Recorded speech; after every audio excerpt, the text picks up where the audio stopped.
Hello everyone, I am Mano Scaling, and I am here to help you today. I know you use this video to fall asleep, so before that, please like the video and subscribe to the channel, and also tell me where you are from and what time you are watching. Now get comfortable and relax. Story 1. I'm Mia, 34. The ground at Devil's Den State Park in Arkansas trembled when I stepped on it. That first vibration felt like nothing more than a semi-truck passing on some distant highway, but we were 40 miles from anything resembling civilization.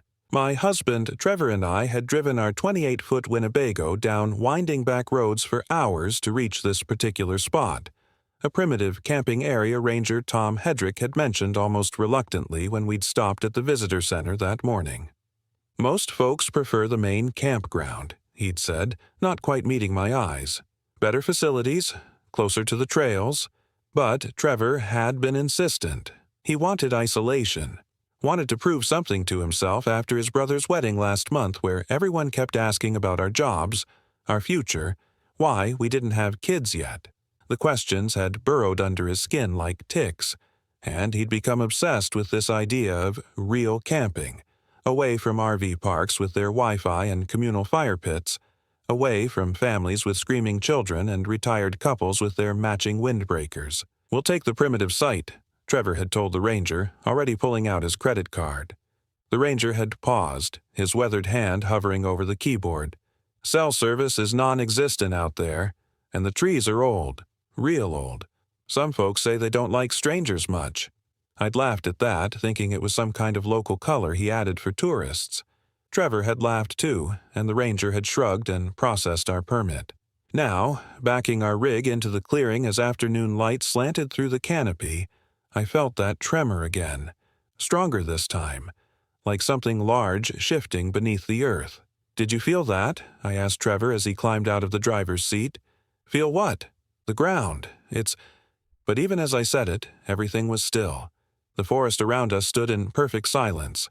No birds, no insects, just the tick of our engine cooling and Trevor's breathing beside me. "It's nothing," I said, already second-guessing myself. "Just nerves." Trevor grinned and grabbed my hand. "This is going to be perfect, Mia. Just us, the trees, and 3 days of absolutely nothing to do but relax." He looked so happy, so unburdened for the first time in months, that I pushed the uneasiness down deep and smiled back. We spent the next 2 hours setting up camp. Trevor leveled the RV using the stabilizing jacks while I unrolled the awning and set up our camp chairs. The clearing was larger than I'd expected, ringed by massive oak and hickory trees that must have been centuries old. Their trunks were so wide that Trevor and I together couldn't have wrapped our arms around them. The bark was dark, almost black in places, with deep grooves that looked less like natural aging and more like claw marks. "These trees are incredible," Trevor said, running his hand along one of the trunks. "Must be some of the oldest in the state." I nodded, but something about them made my skin prickle. The way they stood, perfectly spaced, forming an almost perfect circle around our clearing. The way their branches reached toward each other overhead, blocking out most of the sky. And beneath my feet, I swore I could feel that tremor again. Subtle, rhythmic, like a heartbeat. As dusk settled in, we grilled burgers on our portable propane grill and opened a bottle of wine. Trevor was in an expansive mood, talking about his plans to start hiking more, maybe take up photography, document the natural beauty of places like this. I tried to match his enthusiasm, but I couldn't shake the feeling that we were being watched. Several times I caught myself glancing over my shoulder at the tree line, certain I'd seen movement in my peripheral vision. "You okay?" Trevor asked, refilling my wine glass. "Yeah, just, it's so quiet here. Don't you think? Shouldn't there be crickets or something?" Trevor tilted his head, listening. "Huh, you're right. Maybe it's too early in the season. It's June. Well, maybe the ecosystem here is different. Arkansas has different species than back home in Illinois." I wanted to argue, but I didn't want to ruin his mood. Instead, I drained my wine glass and tried to relax. We went to bed around 10, exhausted from the drive. The RV's queen bed was comfortable enough, and Trevor fell asleep almost immediately, his arm draped across my waist. But I lay awake, staring at the curved ceiling, listening. The silence was oppressive, suffocating. I kept waiting for the normal sounds of night: wind through leaves, animals moving through underbrush, the hoot of an owl. But there was nothing, just that tremor beneath us, so faint I almost convinced myself I was imagining it. Then, around midnight, I heard footsteps. They circled the RV slowly, deliberately, heavy footfalls that compressed leaves and snapped small twigs. My heart hammered against my ribs as I lay frozen, afraid to move, afraid to wake Trevor and confirm that I wasn't losing my mind. The steps completed one full circuit around our rig, then stopped, right outside our bedroom window. I held my breath, straining to hear anything. Breathing, rustling, any indication of what stood just beyond that thin aluminum wall. But there was only silence. And that tremor, growing stronger. The whole RV seemed to pulse with it now, a rhythm like lub-dub, lub-dub, lub-dub. I must have eventually fallen asleep because I woke to Trevor shaking my shoulder and morning light streaming through the windows. "Mia, you have to see this." His voice was strange, tight with something I couldn't identify. Fear? Excitement? I stumbled out of bed and followed him to the door. Outside, the morning was gray and humid. Mist clung to the ground in thick patches. And surrounding our RV in a perfect circle were footprints. Not animal prints. Human prints. Bare feet. Dozens of them, layered over each other, all facing inward toward our rig. What the hell? Trevor crouched down, examining them. Someone was out here last night. Multiple people. I heard them, I whispered. I heard footsteps. Trevor looked up at me sharply. "Why didn't you wake me?" I wasn't sure what I was hearing. I thought maybe I was dreaming. He stood, turning in a slow circle. "There's no one here now. No tents, no other vehicles. Where did they go?" The footprints led away from our clearing in multiple directions, disappearing into the mist between the massive trees. I noticed something else too. The trees themselves seemed closer this morning. The clearing felt smaller, more confined, but that was impossible. Trees didn't move. "Maybe we should pack up," I said. "Drive back to the main campground." "Because of some footprints?" Trevor's defensiveness was immediate. It was probably just some local kids playing a prank, trying to scare the out-of-towners. "Trevor, we're 40 miles from the nearest town. How would kids get all the way out here?" "I don't know, Mia. Maybe they hike. Maybe this is their hangout spot and they're pissed we're here. Point is, I'm not going to let some juvenile delinquents ruin our trip." I wanted to argue, but I recognized that stubborn set to his jaw. Trevor's pride had been wounded by his brother's wedding, by all those pitying looks from relatives who saw us as the couple who couldn't get their act together. Running away from our adventure camping trip would just be another failure to add to his list. "Fine," I said. "But if anything else weird happens, then we'll leave, I promise." He pulled me into a hug, kissing the top of my head. "Let's make breakfast and forget about it. Today we're hiking to that waterfall the ranger mentioned."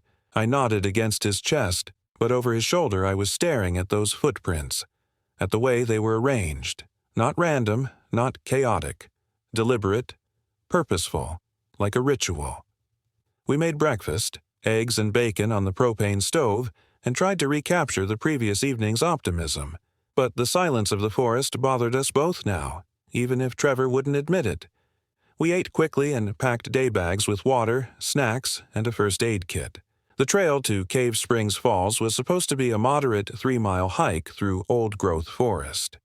The ranger had marked it on our map with a yellow highlighter, a simple loop that would bring us back to our campsite by early afternoon. We set out around 9, following a narrow path that wound between those massive trees. The morning mist still clung to the ground, giving everything a dreamlike quality. Our footsteps were muffled by thick layers of decomposing leaves. "This is more like it," Trevor said, camera in hand. "Look at the size of these oaks. They have to be 300 years old, minimum." I tried to share his enthusiasm, but something felt wrong about the trees. The way they grew so close together, branches interlocking overhead like clasped fingers. The way their roots rose from the ground in thick, gnarled tangles that looked less like roots and more like veins. And beneath it all, that tremor. that endless rhythmic pulse. We'd been walking for maybe 20 minutes when Trevor stopped abruptly. "The trail marker's gone." I looked where he was pointing. There should have been a white blaze painted on one of the trees, indicating we were still on the path. But the tree stood bare, its dark bark unmarked. "Maybe we missed it," I said. "Let's backtrack." We turned around, retracing our steps. But after 5 minutes of walking, we didn't find our starting point. We didn't find the clearing with our RV. We found only more trees, identical to all the others stretching endlessly in every direction. "This doesn't make sense." Trevor pulled out the map, turning it this way and that. "We've only been walking in a straight line. We should be able to see the clearing from here." I grabbed his arm. "Trevor, look at the map." The yellow highlighted trail was gone. In its place were new markings, symbols I didn't recognize, drawn in what looked like dried blood. They formed patterns across the paper, spirals and crosses and things that hurt to look at directly. "What the—" Trevor flipped the map over, then back again. "This isn't our map. This isn't even the same paper. How did—" A tree fell. Not crashed, not toppled with the sound of cracking wood and rustling branches. It simply fell, silently, like someone had cut its strings. One moment it stood 200 feet tall. The next it lay across the path ahead of us, blocking our way forward. We both stumbled backward. I waited for the earth-shaking impact, for the boom of impact, for birds to scatter and animals to flee. But there was only silence. The tree had fallen without making a sound. "Run," I whispered. "What? Run." I grabbed Trevor's hand and pulled him into the forest, off the path entirely. Branches whipped at our faces. Roots tried to trip us. Behind us, another tree fell. Then another. Always silent. Always perfectly timed to block the path we'd just abandoned. We ran until my lungs burned and my legs screamed. Trevor was gasping beside me, his camera abandoned somewhere in our flight. Finally, we burst into a clearing, and stopped. It was our clearing. Our RV sat exactly where we'd left it, awning extended, camp chairs in place. But the trees had moved closer, much closer. They now pressed against the RV's sides, branches scraping the metal exterior, and they were still moving, inch by inch, contracting the circle. "Get inside," Trevor wheezed. "Get inside now." We scrambled into the RV, slamming and locking the door behind us. Trevor immediately went to the driver's seat and turned the key. Nothing. He tried again. The engine didn't even turn over. No click, no sound at all. "Battery's dead," he said, his voice hollow. "The battery's completely dead. But that's impossible. It was fine this morning." I moved to the window and looked out. The trees were definitely closer now. I could touch the bark if I opened the window, and on each trunk, faces were forming in the wood grain. Not carved, growing, emerging from inside the trees themselves, mouths twisted in silent screams, eyes that tracked our movements. "Trevor," I said very quietly, "we need to leave the RV. We need to run." "Run where, Mia? We're surrounded, and even if we got past the trees, we don't know which direction leads out. We'll just get lost again." Another tree fell outside, this one landing across our only exit route. The crash should have been deafening. We should have felt the impact through the ground. But there was only silence, and that tremor, that endless heartbeat beneath us, growing stronger. The sun was setting. I hadn't noticed the passage of time, but suddenly the light was failing and our clearing was filled with shadows. Long shadows. Shadows that moved independently of any light source. "What's happening to us?" Trevor's voice cracked. He'd moved to sit on our bed, his head in his hands. "This can't be real. This can't be happening." I joined him, wrapping my arms around him. "We're going to be okay. We'll figure this out. Maybe in the morning." A knock on the door. We both froze. Another knock, polite, patient, like a neighbor stopping by to borrow sugar. "Hello?" A voice called from outside. Female, young. "Is anyone home? I'm lost. I need help." Trevor started to stand, but I grabbed his arm. "Don't. Mia, someone needs help." "No." I pressed my face against the window, trying to see who was out there. In the gathering darkness, I could make out a figure standing by our door. A girl, maybe 16 or 17, wearing what looked like a white nightgown. Her feet were bare. Her hair hung long and dark around her face. "Please," she called again. "I've been walking for hours. I'm so cold. Can I come inside?" "Where did you come from?" Trevor shouted through the door. "My family's campsite. We had a fight. I ran off and got lost. I saw your lights." We didn't have any lights on. Hadn't turned on a single lamp. Trevor reached for the door handle. "Don't you dare," I hissed. "Trevor, look at her feet." He pressed his face to the window. The girl's feet were covered in mud and torn by thorns. But she wasn't leaving footprints. Where she stood, the ground was pristine, undisturbed.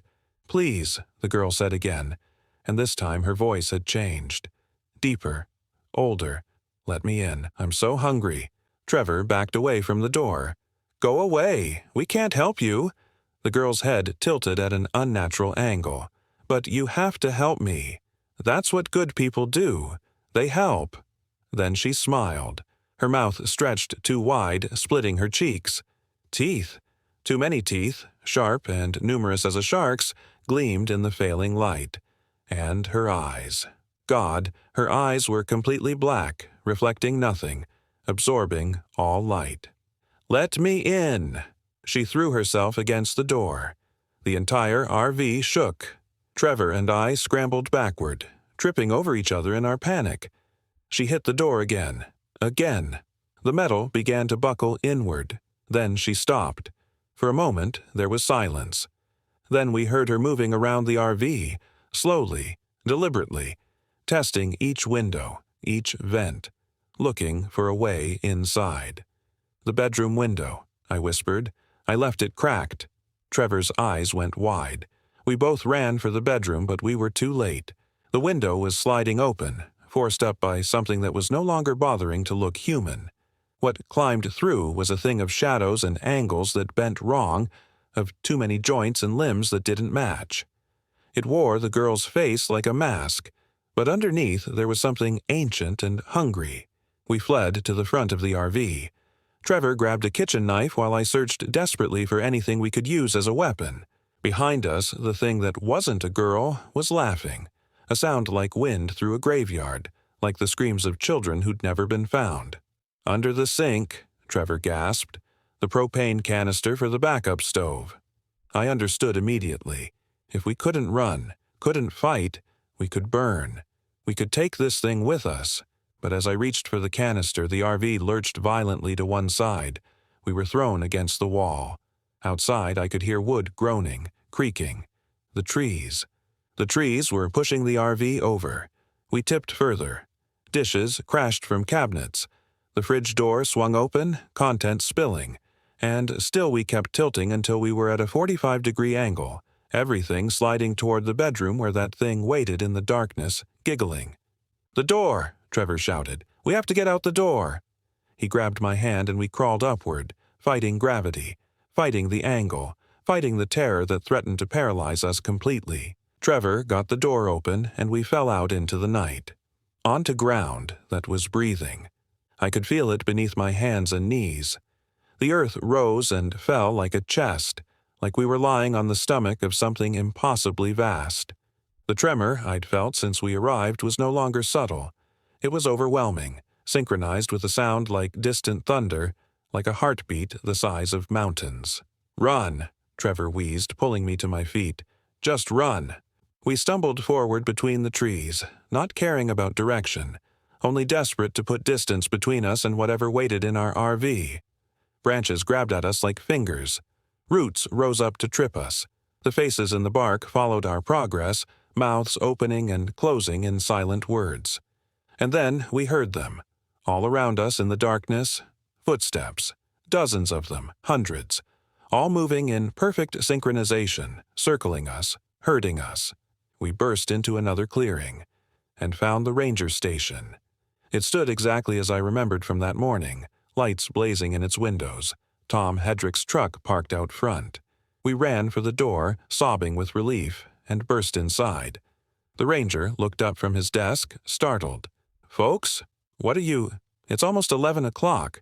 The office is closed." "Please," I gasped. We need help. Something's wrong at Devil's Den. Something in the trees. Now hold on." He stood slowly, his expression unreadable. "You're talking about the primitive site? Where I sent you this morning?" "Yes. The trees, they moved. They trapped us. There was a girl, but she wasn't a girl, she was—" I was babbling. I knew it, but I couldn't stop. The ranger walked around his desk. In the fluorescent light, his skin looked wrong. Gray. Waxy. Like something preserved. "The trees are old," he said softly. "Real old. I did mention that, didn't I? Some of them were here before the Cherokee, before the Osage, before any human tribe laid claim to this land." Trevor grabbed my arm, pulling me back toward the door. "Did you know," the ranger continued, still advancing slowly, "that trees communicate through their roots? They share nutrients, warn each other of dangers, even remember. And these particular trees remember everything.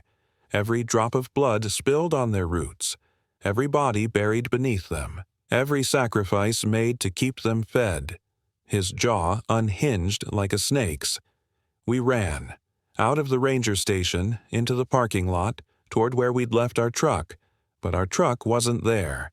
The entire parking lot was gone, replaced by more forest, more of those massive, impossible trees. "This way."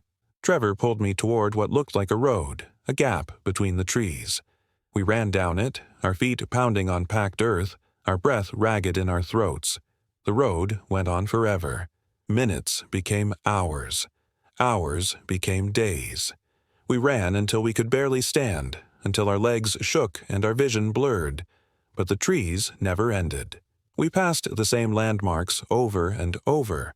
A lightning-struck oak, a boulder shaped like a skull, a creek that ran red. Finally, Trevor collapsed. "I can't. Mia, I can't anymore." I fell beside him, my body beyond exhaustion. Around us, the trees continued their work. Another fell silently, blocking the path ahead. Another behind us, trapping us in an ever-shrinking cage. "I'm sorry," Trevor whispered, clutching my hand. "I'm so sorry I brought us here." I wanted to tell him it wasn't his fault, that we couldn't have known, but the words wouldn't come, because deep down, I'd known. From that first tremor in the earth, I'd known something was wrong. And I'd said nothing because I hadn't wanted to disappoint him. The trees were nearly touching us now, branches overhead weaving together into a solid canopy, blocking out the stars. In the spaces between trunks, I could see them gathering. Figures that wore human shapes like ill-fitting clothes. Shadows that walked on too many legs.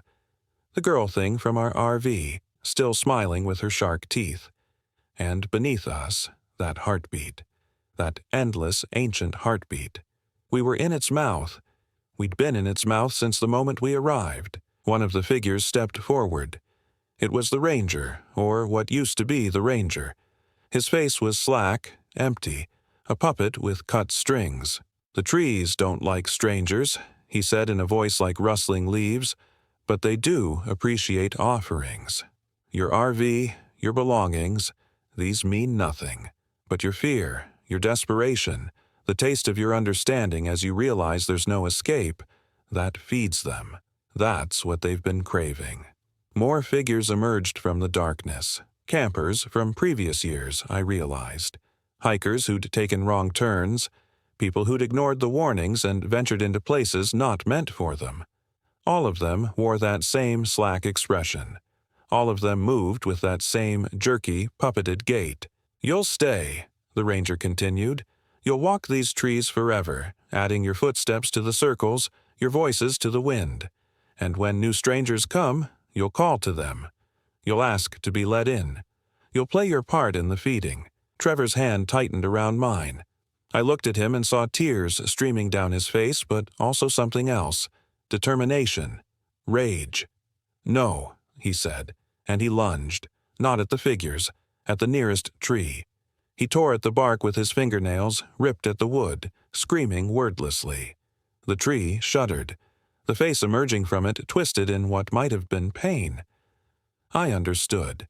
If we couldn't escape, we could hurt them. We could fight. I threw myself at another tree, kicking, clawing, biting. The bark tasted like rot and copper and things long dead. But the tree shook. It recoiled. Around us the figures advanced. Their hands reached out, cold and soft as mushrooms.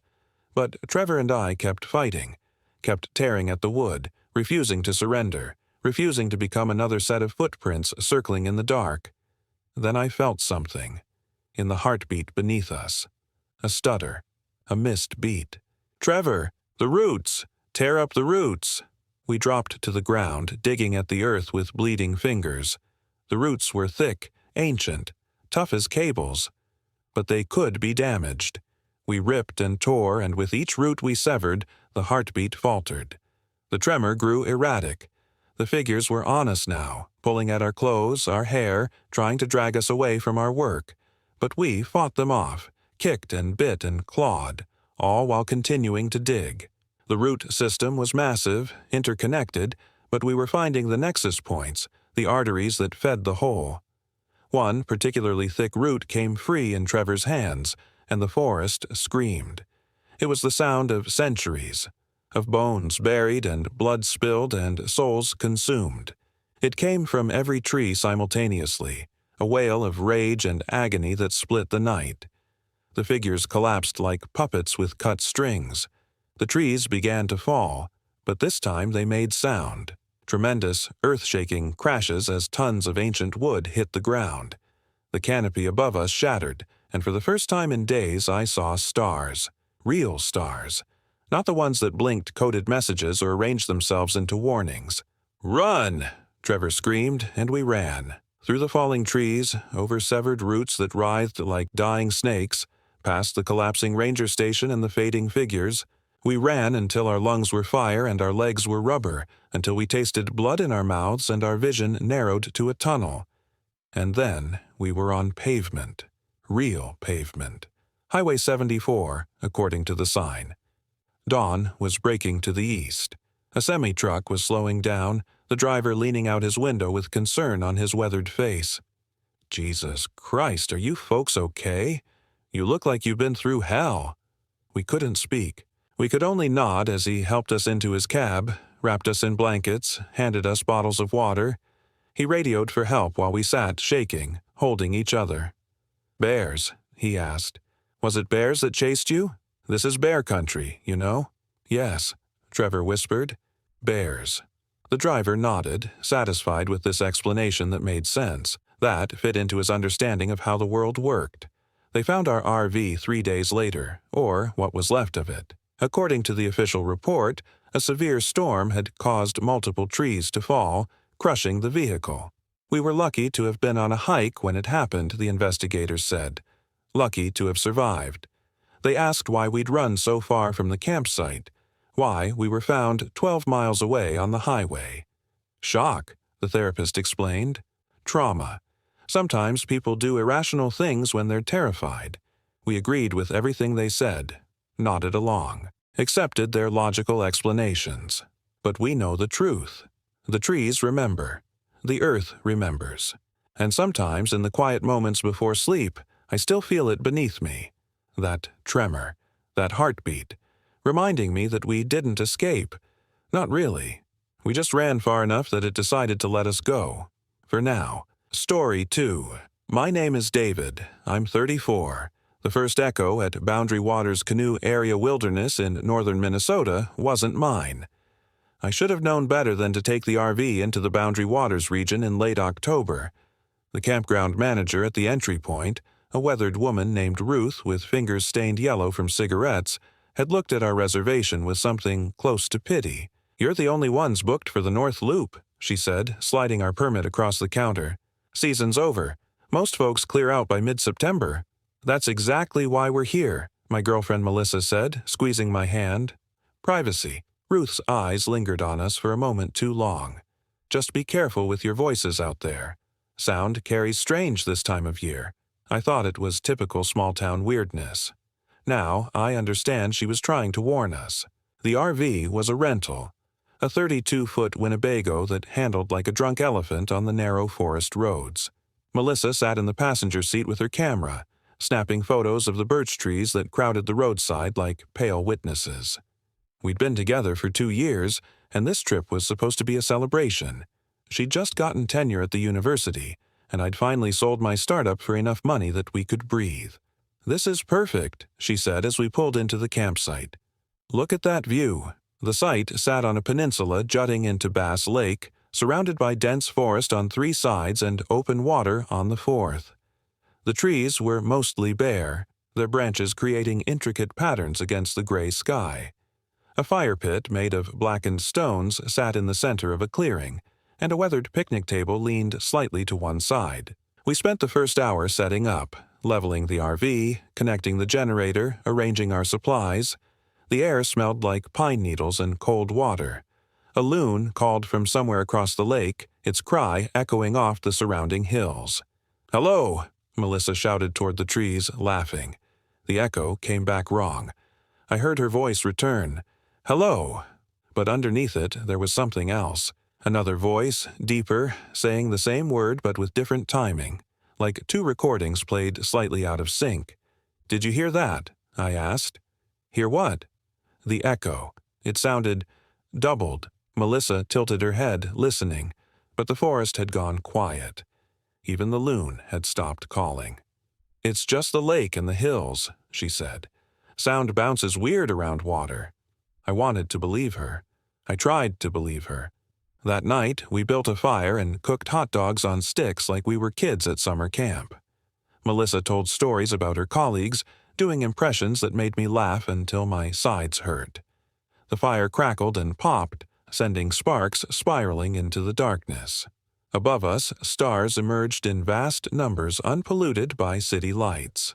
"Say something," Melissa said suddenly. "What?" "Anything. I want to hear the echo." I cupped my hands around my mouth and shouted, "We're here!" The echo came back from across the lake. "We're here!" And then, 3 seconds later, another echo, deeper and slower. "We're here!" Melissa's smile faded. "Okay, that was weird. 2 different points reflecting sound," I said, trying to convince myself. "One close, one far." But I'd hiked enough, camped enough to know that wasn't how echoes worked. They didn't come in sequence like that, didn't arrive in neat little packages separated by precise intervals. We tried again. Melissa shouted her name. "Melissa!" came back immediately. "Melissa!" came back 3 seconds later. "Melissa!" came back 6 seconds later. And then, 9 seconds after that, we heard her name again. "Melissa!" But this time it wasn't her voice at all. It was mine. She grabbed my arm. "David, you didn't say anything." "I know." We sat in silence, watching the fire burn down to coals. The forest around us seemed to press closer, the darkness beyond our little circle of light growing more absolute. I could hear Melissa's breathing, quick and shallow. "It's just some acoustic phenomenon," I said finally. "This place is full of lakes and cliffs. Sound probably bounces around in weird ways." "Right," she said. "Right. That makes sense." Neither of us believed it. We retreated to the RV around 10, locking the door behind us. Stupid, because what could a lock do against sound? And tried to sleep. The RV's bedroom was small but comfortable, with a queen-sized bed that took up most of the rear compartment. Through the window above the bed I could see tree branches swaying in the breeze. I was almost asleep when I heard Melissa whisper, "I love you." I smiled in the darkness. "I love you too." Silence. Then Melissa's voice, sharp with fear. I didn't say anything. I sat up, heart pounding. "What?" I didn't say, "I love you." I was thinking it, but I didn't say it out loud. The breeze outside had stopped. The trees were perfectly still. And in that stillness, I heard my own voice, coming from somewhere outside the RV, somewhere in the darkness near the lake. "I love you too." Melissa started crying, quiet tears that she tried to muffle with her hand. I held her, feeling her body shake against mine, and listened to the night. For a long time, there was nothing, just the creaking of the RV settling on its supports, the distant sound of water lapping at the shore. Then we heard footsteps. They circled the RV slowly, crunching on the carpet of fallen leaves. I counted the steps. 1, 2, 3, 4. A pause. Then they started again, coming from a different direction. Maybe it's an animal, Melissa whispered. Animals don't walk in circles. The footsteps continued for an hour, maybe more. Sometimes they were fast, sometimes slow. Sometimes they stopped right outside our window, and I could swear I heard breathing. But whenever I worked up the courage to look out, there was nothing. Just darkness and trees and the faint shimmer of starlight on the lake. Eventually, exhaustion pulled us both under. I dreamed of voices calling my name from underwater, of hands reaching up through the surface of Bass Lake, fingers made of sound and shadow. I woke to bright sunlight and the smell of coffee. Melissa was already up, dressed, moving around the RV's kitchen with forced normalcy. "Morning," she said, too cheerfully. "I made coffee. Did you sleep?" "A little." She handed me a mug. "I've been thinking. We should stay. It was just first night weirdness, you know. New place, unfamiliar sounds, our brains playing tricks." I wanted to argue, to suggest we pack up and leave, but the daylight made everything seem less urgent. Outside, the forest looked beautiful and harmless. A breeze moved through the trees, and somewhere a bird was singing. "Okay," I said, "we'll stay." We spent the morning exploring the area around the campsite. There was a hiking trail that circled the peninsula, marked with faded blue blazes on the trees. Melissa brought her camera, taking photos of mushrooms and interesting rock formations. We found the remnants of an old campsite about a quarter-mile from ours, a rusted fire ring and some rotted boards that might have been a bench. "Someone loved this place," Melissa said, running her fingers over the carved initials in a tree. JM plus RK, 1987. "Probably before the weird echoes started," I said, trying to joke. She didn't laugh. We were heading back when Melissa stopped suddenly on the trail. "David." "What?" "Listen." I heard it then. Voices, distant but clear, coming from the direction of our campsite. It sounded like a conversation, two people talking and laughing. "Someone's at our site," Melissa said, relieved. "See? We're not alone out here after all." But as we got closer, the voices became clearer and my blood went cold. One of them was Melissa's voice. The other was mine. We emerged from the trail to find our campsite empty. The fire pit sat cold and undisturbed. The RV's door was still locked, but we could still hear the voices coming from different directions now, scattered around the clearing. "Perfect," Melissa's voice was saying. "Look at that view." "Hello." That was me, shouting like Melissa had done yesterday. "Hear what?" Melissa's voice asked. "It's just the lake and the hills," my voice answered. "Sound bounces weird around water." They were playing back our conversation from yesterday. Our words scattered through the forest like broken pieces of a recording, but they weren't echoes. Echoes don't wait 24 hours to repeat. Melissa grabbed my hand so hard it hurt. "We need to leave." "Yes." We rushed to the RV, fumbling with keys. Behind us, our voices continued their phantom conversation, joined now by other sounds, our laughter from last night, the crackle of the fire, the rustle of our clothing. I got the engine started and began backing out of the site. The RV's tires crunched over the uneven ground, and I had to go slowly to avoid hitting the trees that crowded the narrow access road. "Faster," Melissa urged. "I'm trying." A child's voice rang out from the forest. "Faster!" We both froze. The RV stalled.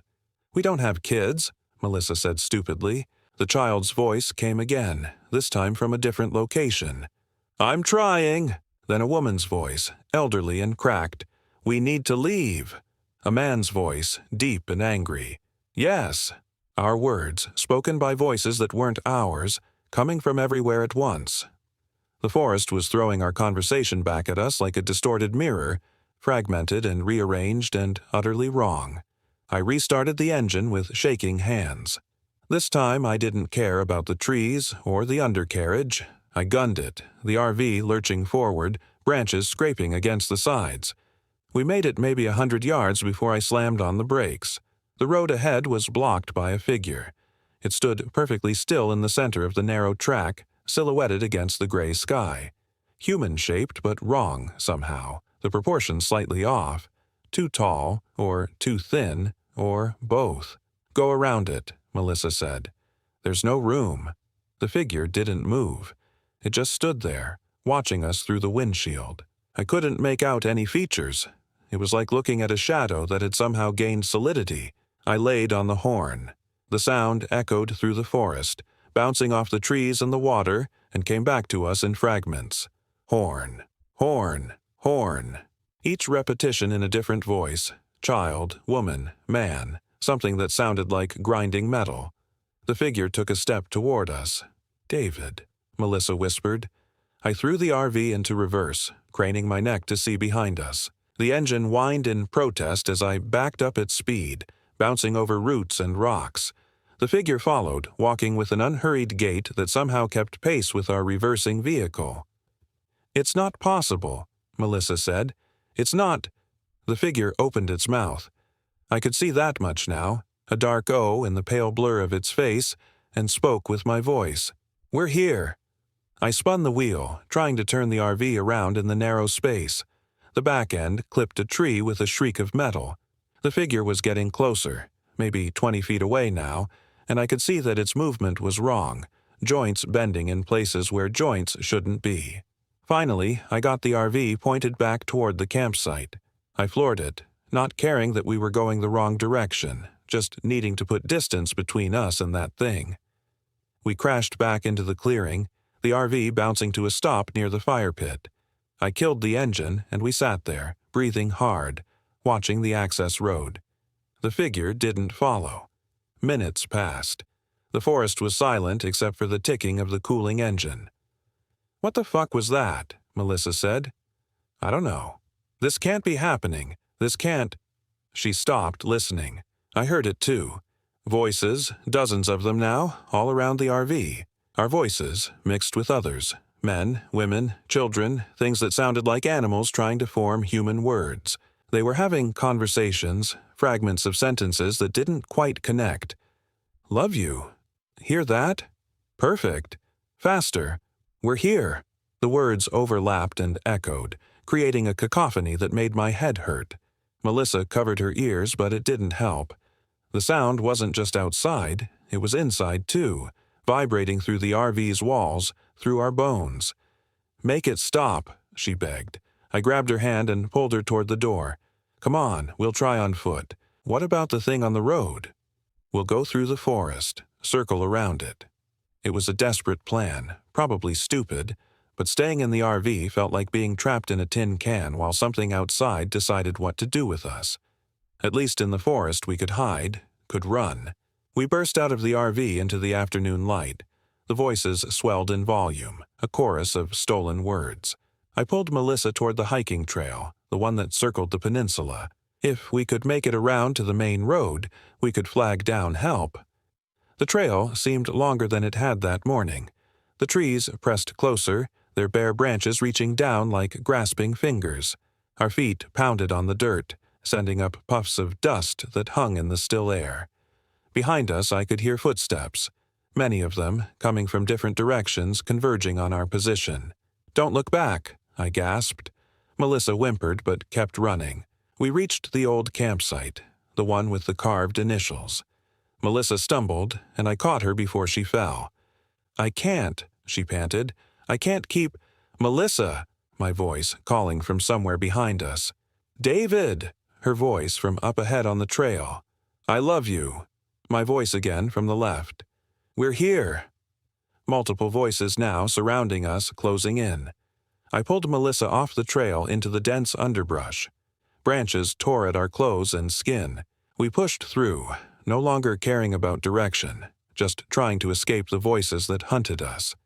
We emerged onto a small beach I hadn't seen before, a crescent of gray sand at the edge of the lake.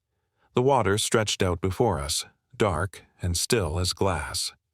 We can swim, I said. Get to the other side. The water's freezing, David. We'd die of hypothermia in minutes. She was right. October in northern Minnesota, the water would be maybe 40 degrees. We'd last 15 minutes at most. The voices were getting closer.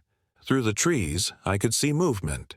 Figures, dozens of them, flowing through the forest like smoke. They were all shapes and sizes, but they moved with the same wrong gait I'd seen on the thing that blocked the road. Melissa grabbed my arm. "Look." She was pointing at the sand.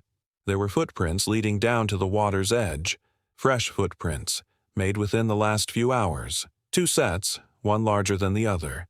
They stopped at the water line. "Those are ours," Melissa said. "From this morning, but we never came to this beach." I stared at the prints, my mind struggling to make sense of it. We hadn't been here. I was sure we hadn't been here. But the prints were there, clear as day, and they matched our boots exactly. "David." I looked where she was pointing. There, carved into a nearby tree, were fresh letters. DC, plus MR, and underneath, today's date. "I didn't do that," I said. "I know." The figures emerged from the tree line. Up close, I could see what they really were. Shapes made of shadow and stolen sound, wearing the semblance of human form like ill-fitting clothes. Their faces were blurs, features suggested but never quite there.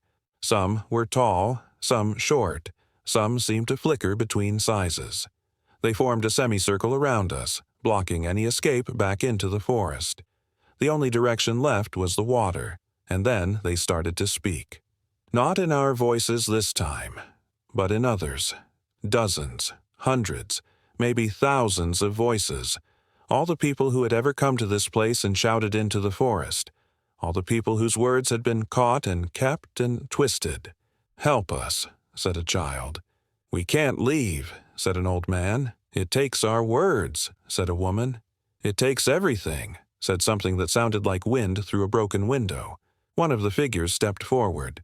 It was taller than the others, and when it opened its mouth, my voice came out, "My name is David. I'm 34. Another stepped forward, shorter, speaking with Melissa's voice. "I'm Melissa. Privacy."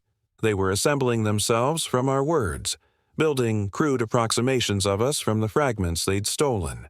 I watched in horror as the 2 figures began to interact, reaching for each other with hands made of sound and shadow. "We need to leave," the Melissa thing said. "Yes," the David thing agreed. They turned as one to look at us. The real us, the original standing on the beach with nowhere to go. "Run," I told Melissa. "Where?" "The water." It was the only option left. Maybe we could swim far enough out that they wouldn't follow. Maybe we could find a boat or another shore or... I grabbed Melissa's hand and we plunged into the lake. The cold was instantaneous and total, a shock that drove the air from my lungs. We waded out until the water was waist-deep, then chest-deep, the bottom dropping away beneath our feet. I could already feel my legs going numb, my movements becoming sluggish. Behind us on the beach, the figures stood watching. They didn't follow us into the water. They just stood there, dozens of them now, all with their heads tilted at the same unnatural angle. "We can't stay in here long," Melissa said, her teeth already chattering. "I know. Just need to think." A voice called from across the lake, clear and strong. "Help! Over here!" We both turned. On the far shore, maybe a quarter-mile away, I could see a figure waving its arms. A real person, solid and normal, not one of the shadow things. "Someone's there," Melissa said, hope in her voice. "They can help."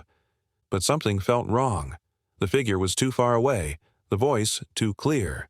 Sound didn't carry like that across water, not with such perfect clarity. "Help!" The voice called again, and this time I recognized it. It was my voice. "It's a trick," I said. "Don't—" But Melissa was already swimming, her strokes clumsy and desperate. I went after her, my own limbs heavy and uncooperative in the freezing water. "Melissa, stop!" She didn't stop. She swam toward the figure on the far shore, and the figure called to her in my voice, guiding her, promising safety. I was maybe 10 feet behind when she went under. No splash, no struggle. One moment she was there, her head bobbing above the water, and the next she was gone, pulled down like something had grabbed her from below. "Melissa!" I dove, forcing my eyes open in the murky water. I could see her below me, sinking, her arms reaching up. And beneath her, something vast and dark moved in the depths of the lake. Not a shadow thing like the ones on shore, but something older, something that lived in the space between sound and silence. I grabbed for her, my fingers brushing her jacket, but she slipped deeper. The thing below opened what might have been a mouth, and I heard words, not spoken, not echoed, but somehow existing in the water itself, in the space between particles. All voices come home. My lungs were burning. I kicked toward the surface, breaking through with a gasp that sent water spraying from my mouth. I spun in circles, searching for Melissa, calling her name. Nothing. The shore seemed impossibly far away now. I could see the shadow figures still standing on the beach, watching. The figure on the far shore had vanished. I tried to swim back, but my arms wouldn't cooperate anymore. The cold had worked its way into my core, and my movements were sluggish, uncoordinated. I was going to drown here, going to sink down to where Melissa had gone, where that vast thing waited. A hand grabbed my jacket. I thrashed, trying to pull away, but the grip was strong. It dragged me through the water, back toward the beach. My head went under, and I saw them. Dozens of hands, maybe hundreds, all reaching up from the lake bottom, pulling me along like a crowd-surfing body at a concert. They deposited me on the sand and withdrew. I lay there coughing, water streaming from my nose and mouth, my body shaking so violently I could barely breathe. When I could finally lift my head, the shadow figures were gone. The beach was empty except for me and the silence. I don't know how long I lay there.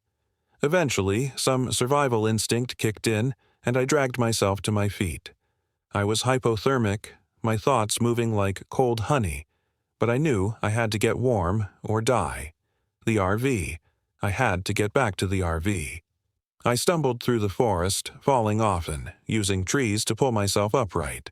The woods were quiet now, utterly silent. No birds, no wind, nothing. Just my ragged breathing and the crunch of leaves under my feet. I found the trail by accident and followed it back to the campsite. The RV sat where we'd left it, the door hanging open. I climbed inside, stripped off my wet clothes, and wrapped myself in every blanket I could find. Slowly, painfully, warmth returned. Sensation came back to my fingers and toes, bringing agony with it. I lay in the bed, shaking, and watched the light fade outside the window. Night came. I waited for the voices to start, for the shadow figures to return, but there was only silence. Complete, absolute silence. The kind of silence that rings in your ears, that feels like pressure against your skull. I must have slept eventually because I woke to morning light and the sound of a car engine. Hope surged through me. I threw on dry clothes and stumbled outside. A ranger's truck was pulling into the campsite. The door opened and Ruth stepped out, the same woman from the entry station. "Mr. Chen," she called. "You okay? Your checkout was yesterday." Yesterday? We'd only been here 2 days, but it felt like weeks. There was... I started, then stopped. How could I explain? Ruth walked over, concern in her eyes. "Where's your girlfriend?" "The lake," I managed. "She went into the lake and..." But Ruth was already pulling out her radio, calling for search and rescue, asking me questions I could barely answer. When did I last see her? What was she wearing? Had we been drinking? The next hours were a blur. More rangers arrived, then police, then search teams with boats and divers. They searched the lake while I sat in the back of an ambulance, wrapped in a thermal blanket, giving statement after statement. They found nothing. No body, no trace. The lead investigator, a tired-looking woman named Detective Reeves, told me that Bass Lake was deep, and the bottom was silted. "Sometimes it takes days for a body to surface," she said gently.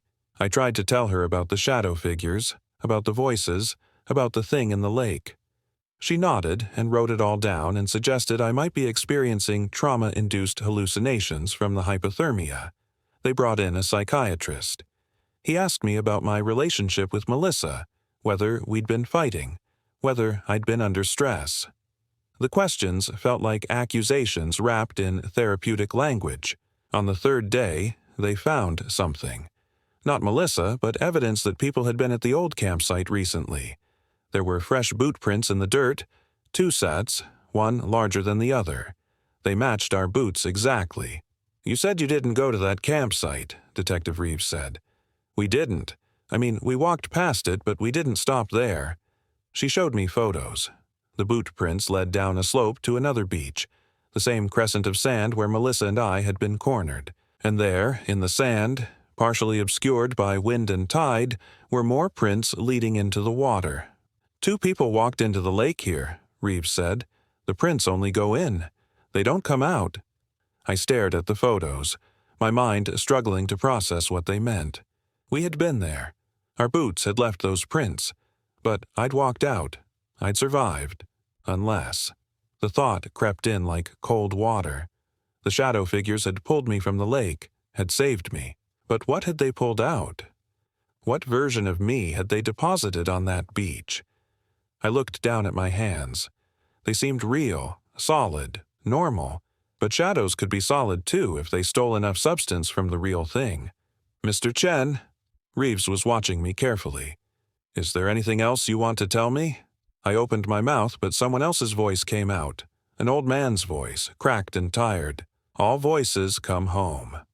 Reeves jerked back. What did you say? I tried again, and this time a child's voice emerged. Help us. Horror washed over me. I tried to scream, but the sound that came out was Melissa's voice. I love you. Reeves was backing away, reaching for her radio. I need medical to the main camp immediately. I finished in her voice, words she hadn't spoken yet. That's when I understood what I'd become. The thing in the lake hadn't taken just Melissa. It had taken me, too. Pulled us both down into that space between sound and silence where all echoes eventually go. What it had returned to the surface was something else. A collection of voices and fragments, wearing my shape like a stolen coat. I could feel them inside me now. All the words that had been spoken in these woods over the years. All the shouts and whispers and prayers. They moved under my skin like fish in dark water, waiting for their turn to surface. They sedated me, put me in a hospital for observation. The doctors ran tests, found nothing physically wrong. The psychiatrist came back talking about dissociative episodes and trauma and medication. But at night, alone in my room, I could hear them whispering. All the voices I'd become, arguing about which one was real, which one had the right to speak. Sometimes I caught my reflection in the window and saw myself flickering, shifting between faces. Sometimes I was David Chen, 34 years old. Sometimes I was Melissa. Sometimes I was people I'd never met, people who had disappeared into these woods decades ago. They let me out after a week. No charges filed. There was no evidence of foul play, just a tragic accident. Melissa's family held a memorial service. I went and I spoke, and no one seemed to notice that the voice delivering the eulogy wasn't quite mine. I moved back to the city, to my apartment, to my life. But it doesn't fit anymore. The sounds are all wrong here. Too many voices, too much noise. I can feel the city's echoes piling up around me, pressing in, trying to add themselves to the collection I've become. At night, I dream of the lake. I dream of Melissa down in the dark, her voice mixed with all the others calling to me. Sometimes I wake up with my boots on, standing by the door, keys in hand. And sometimes, when I'm alone, I catch myself having conversations with people who aren't there, saying things I never thought, making plans in voices I don't recognize. The detective still calls occasionally, asking if I've remembered anything new. Last time we talked, I heard my voice telling her I was doing better, getting help, moving on. But it wasn't me speaking. I don't know who I am anymore. Maybe I never made it out of that lake. Maybe the thing that walked back to the RV was just another shadow figure, more sophisticated than the others, good enough at pretending to fool everyone. Good enough to almost fool myself. Yesterday I found a map in my pocket, one I don't remember putting there. It was marked with the location of the campsite at Bass Lake, and someone had written in the margin, in handwriting that looked like mine but wasn't. All voices come home. I'm sitting in my car now, keys in the ignition, the map on the passenger seat where Melissa used to sit. I don't remember deciding to drive here, don't remember packing the bag in my trunk or filling the gas tank, but I can feel them inside me, all the stolen voices pulling me back to the lake, back to the silence, back to the place where the echoes never die. My hands turn the key. The engine starts. And in the rearview mirror, I see myself smile with a mouth that bends wrong, at an angle faces aren't meant to make. "We're here," I say, in 1,000 voices that all sound like me. The car pulls out of the parking lot, heading north, toward the Boundary Waters, toward Bass Lake, toward the place where David Chen drowned and something else climbed out wearing his skin. I want to fight it. Want to stop the car, get out, scream for help. But when I open my mouth, what comes out isn't my voice at all. It's Melissa's. "Come home, David," she whispers through my lips. "Come home to the quiet." And God help me, I'm going. The miles fall away beneath my tires. The city fades behind me. Soon there will be only trees and water and the endless, patient silence of the forest, waiting to add my true voice to its collection. If you're reading this, if someone finds this account, don't go looking for me at Bass Lake. Don't shout into those woods. Don't let the forest catch your voice. Because all voices come home eventually, and the silence is always hungry. Story 3. I'm Jack. I'm 34. I found my own handwriting scratched into a rock at the Superstition Wilderness in Arizona. The sentence doesn't make sense yet, I know, but it will. It's the thing I keep coming back to when I try to explain what happened out there, when I try to make people understand why I can't sleep anymore, why I flinch at certain sounds, why I sold my RV for half what it was worth, and why I'll never, ever go camping again. Let me start at the beginning. I bought the RV 3 months before the trip. A used 2015 Forest River, 28 feet of what I thought was freedom. My marriage had ended badly that spring. One of those slow-motion disasters where you watch everything good between two people curdle into resentment and silence. Linda kept the house. I kept the dog, a 7-year-old German Shepherd named Copper, and whatever dignity I could salvage. The RV was my midlife crisis on wheels, my way of saying I wasn't going to let the divorce define me. I'd been planning the trip to Superstition Wilderness for weeks. October in Arizona. The heat would be manageable. The crowds thinned out after summer. I'd read about the Lost Dutchman's Mine, all the legends and the hikers who'd gone missing over the years, but I'm not superstitious. Wasn't superstitious. Past tense. The wilderness sprawled across 160,000 acres of high Sonoran desert, all twisted rock formations and saguaro cacti and trails that promised solitude. Solitude. That's what I told myself I wanted. I drove out from Tucson on a Wednesday morning, Copper riding shotgun with his head out the window, tongue flapping in the wind. The RV handled like a boat on the highway, but I didn't mind. There was something meditative about the drive, watching the landscape shift from urban sprawl to desert emptiness. By early afternoon, I'd reached the Lost Dutchman State Park area, skirting the official campgrounds for something more remote. I found a dispersed camping spot off Forest Road 78, about 5 miles from the main trailheads.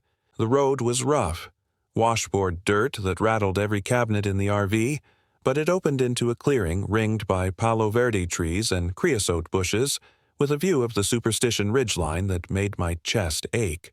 The mountains looked like they'd been carved by a drunk god, all jagged peaks and impossible angles, glowing orange in the afternoon sun. Perfect. I spent the rest of that day setting up camp, leveling the RV, running out the awning, arranging my camp chairs in what I imagined was an inviting configuration, though there was no one to invite. Copper explored the perimeter, marking his territory. Hackles never quite settling flat. I should have paid attention to that. That first night was beautiful. I grilled a steak on my portable propane grill, opened a beer, watched the sun paint the mountains in shades of red and purple I didn't have names for. The silence was profound. Not the absence of sound. You could hear things, distant bird calls, wind through the brush, Copper's contented panting, but the absence of human noise. No traffic, no voices, no television bleeding through apartment walls, just the desert breathing around me. I slept well that night, dreamless. The next morning, I decided to explore. There was a trail that supposedly led to an old mining camp about 3 miles northeast of where I'd parked. I packed a day pack with water, snacks, first aid kit, map, and compass. I'm not an idiot, despite how this story might make me sound, and leashed Copper. The temperature was perfect, maybe 75 degrees, with a slight breeze carrying the sharp, clean smell of creosote. The trail was well marked at first. Cairns every 50 yards or so, boot prints in the sandy patches between the rocks. We made good time, Copper ranging ahead on his extendable leash, occasionally circling back to check on me. The desert was alive in ways I hadn't expected. Lizards skittering across hot rocks, a red-tailed hawk circling overhead, the distant yip of coyotes, though it was odd to hear them in daylight. About 2 miles in, I found the rock. It was just off the trail, a flat-faced boulder about chest-high, partially shaded by a spindly Palo Verde tree. Something about it drew my eye. Maybe the way the light hit it, or maybe some unconscious part of my brain had already registered what I was seeing. I stepped closer. Carved into the rock face, maybe 6 inches high, were words. Crude, scratched deep into the surface with something sharp. Turn back. Jack, while you still can. My name. My fucking name. The letters were rough, uneven, but unmistakable. And the handwriting. I stared at it, my skin prickling. The handwriting looked like mine. The way I made my capital T with that little hook at the top, the way my A leaned slightly right, the way my C curved just a bit too wide. I touched the letters. The grooves felt fresh, sharp-edged, not worn by weather. Copper was whining, pulling on his leash, trying to drag me back toward the trail. I barely noticed. Someone was fucking with me. That was the rational explanation. Someone knew I was coming out here, had followed me maybe, carved this as a joke. But who? I hadn't told anyone where I was going. Linda didn't care. My friends, the few I had left after the divorce, wouldn't pull something like this. And how would they know exactly where I'd walk, which rock I'd notice? I pulled out my phone to take a picture, but of course there was no signal out here. I'd known that before I came. I used the camera anyway, snapping several shots, my hands shaking slightly. "Come on, Copper," I said, my voice too loud in the quiet. "Let's keep going." But Copper wouldn't move. He sat down hard, ears pinned back, staring at the rock like it might spring at him. When I tugged his leash, he dug in, whining deep in his throat. I'd had Copper since he was 8 weeks old. I'd trained him myself, and he'd always been obedient. But now he refused to budge, and when I tried to pull harder, he actually growled at me. Not a play growl. A warning. "Fine," I said. "We'll head back." The walk back to the RV felt longer than the walk out. I kept looking over my shoulder, scanning the rocks and brush for movement, for whoever might be watching. The back of my neck itched. Copper stayed close now, occasionally pressing against my leg. I told myself I'd imagine the handwriting similarity. Stress and isolation playing tricks on me. People see patterns that aren't there all the time. Back at the RV, I tried to settle in. I made lunch, threw a ball for Copper, read a few chapters of a thriller novel that now felt uncomfortably apropos. But I couldn't shake the feeling. That rock. My name. Turn back while you still can.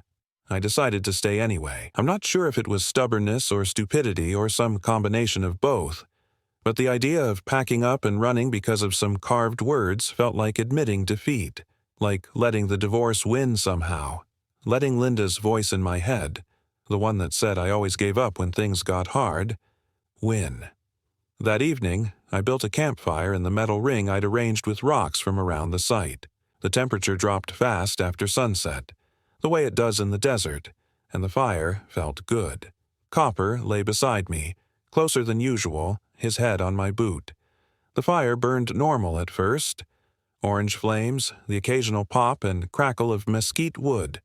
But as it got darker, I noticed something odd.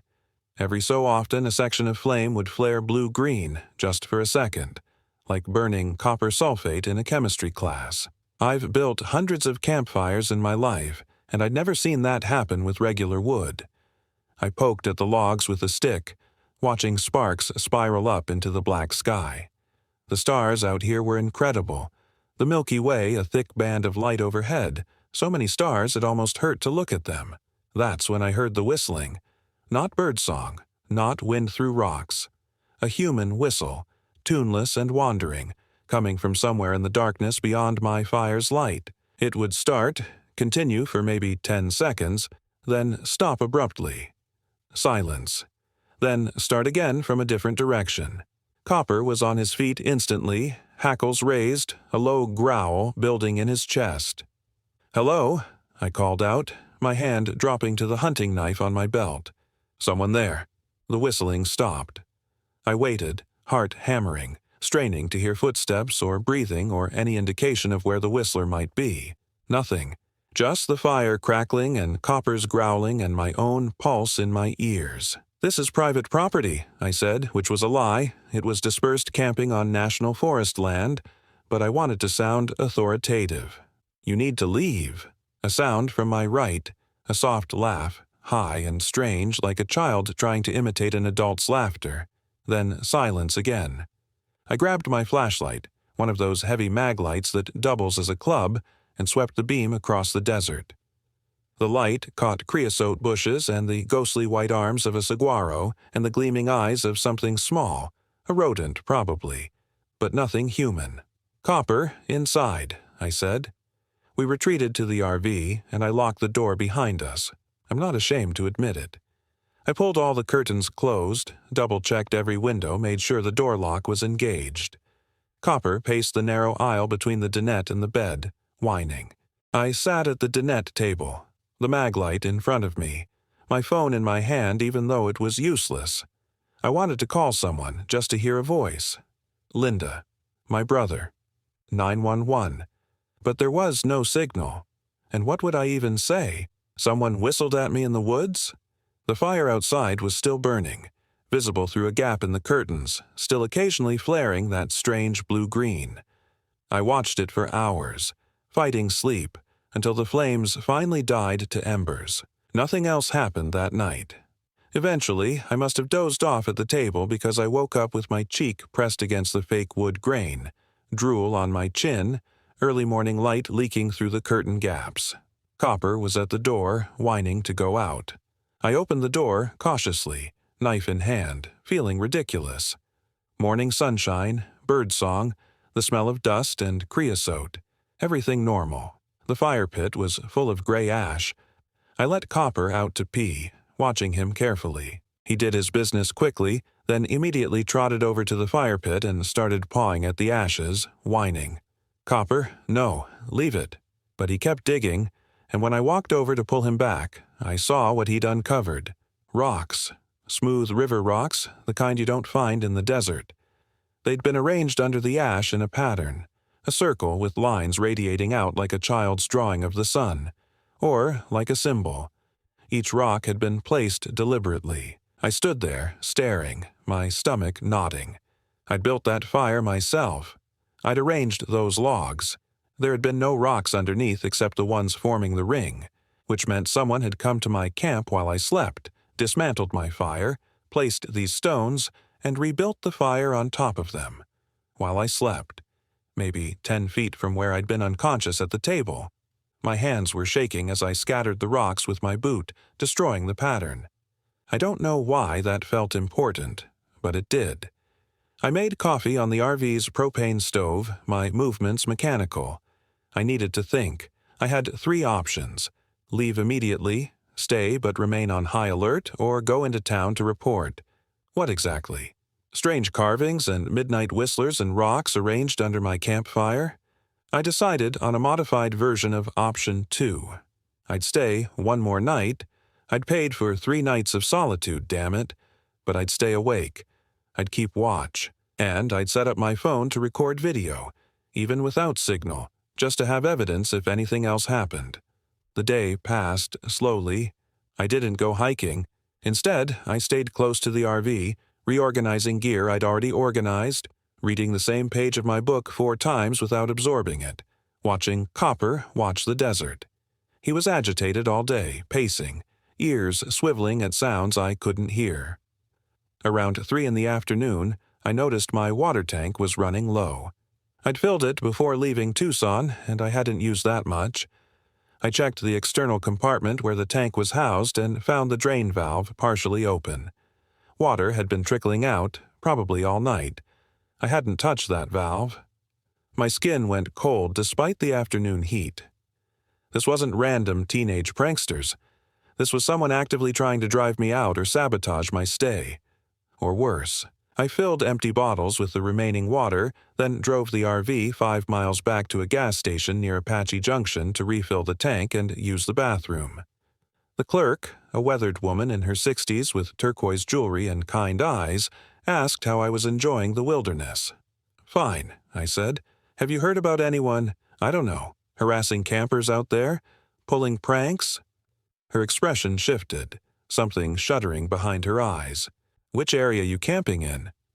"Off Forest Road 78, near the Lost Dutchman area." She was quiet for a moment, ringing up my water and beef jerky. "You see anything strange out there?" "Like what?" "Just, if you see anything strange, don't engage with it. Don't follow it. Don't talk back to it. And maybe consider cutting your trip short." "Why? What is it?" She handed me my change, her fingers dry and cool. "The Superstition Mountains got their name for a reason, hun. Apache folks, they considered this area sacred. Cursed, some say. There's things out there that don't like visitors." "Things. You don't have to believe me. Most people don't till they see for themselves. But that area you're in? 3 people went missing there in the last 2 years. Never found." I wanted to laugh, to dismiss it as local color meant to spook tourists. But her face was serious, and I thought about my name carved in that rock, about the whistling, about waking up to find my fire rebuilt. "What kind of things?" I asked quietly. She leaned closer. "Skinwalkers, some call them. Apache witch legends. Others say it's something older, something that was here before people had names for it. It watches, it mimics, it learns, and it doesn't like being disturbed. That's just folklore." "Maybe." She smiled, but it didn't reach her eyes. "Drive safe getting back, and keep your dog close." The drive back to my campsite felt different. The mountains looked more menacing, the shadows between the rocks deeper. I kept checking my rearview mirror, though I wasn't sure what I expected to see. Copper was thrilled when I returned, bounding around like I'd been gone for days instead of an hour. I checked the campsite carefully. Nothing disturbed, nothing obviously wrong. I set up my phone on the dinette table, angled toward the door and windows, and started it recording. 6 hours of battery life. It would have to be enough. I made dinner as the sun set, forcing myself to eat even though my appetite was gone. The clerk's words kept circling in my head. It watches, it mimics, it learns. My name on that rock, in my handwriting. I built another fire, watching carefully as I placed each log. No rocks underneath this time, just the metal ring and wood. Copper stayed velcroed to my side, occasionally growling at nothing I could see. The sun dropped behind the Superstition ridgeline, and the temperature plummeted. I put on a jacket, fed more wood to the fire, waited. The whistling started around 8 o'clock. Same as before. Tuneless, wandering, starting and stopping from different directions. But tonight it was closer. Much closer. I could hear it circling the camp, never staying in one spot for more than a few seconds. Copper was going insane, barking and snarling, pulling at his leash where I'd tied him to the RV's bumper. I wanted him loose to defend himself, but I was also terrified he'd run into the darkness chasing whatever was out there. "Show yourself," I shouted into the night, the maglite in one hand, my knife in the other. "I know you're out there. Stop fucking with me." The whistling stopped. Then, from the darkness maybe 20 feet to my left, I heard my own voice. "Stop fucking with me," it said, exactly the way I'd said it. Same cadence, same tone, same slight crack of fear. My blood turned to ice water. "Stop fucking with me," it said again from a different direction. Then again. And again, my own voice echoing around the camp in a mocking chorus until I couldn't tell how many there were or where they were coming from. I backed toward the RV, fumbling for the door handle, and that's when I saw it. Standing just beyond the fire's light, at the very edge of visibility, was a figure. Human-shaped but wrong, proportions slightly off, arms too long, head tilted at an angle that would break a human neck. It swayed slightly, as if to music I couldn't hear. Then it stepped forward, into the light. It looked like me. Not exactly, like a rough draft of me. Features approximate but distorted. My face stretched too wide, my eyes too far apart, my mouth full of too many teeth.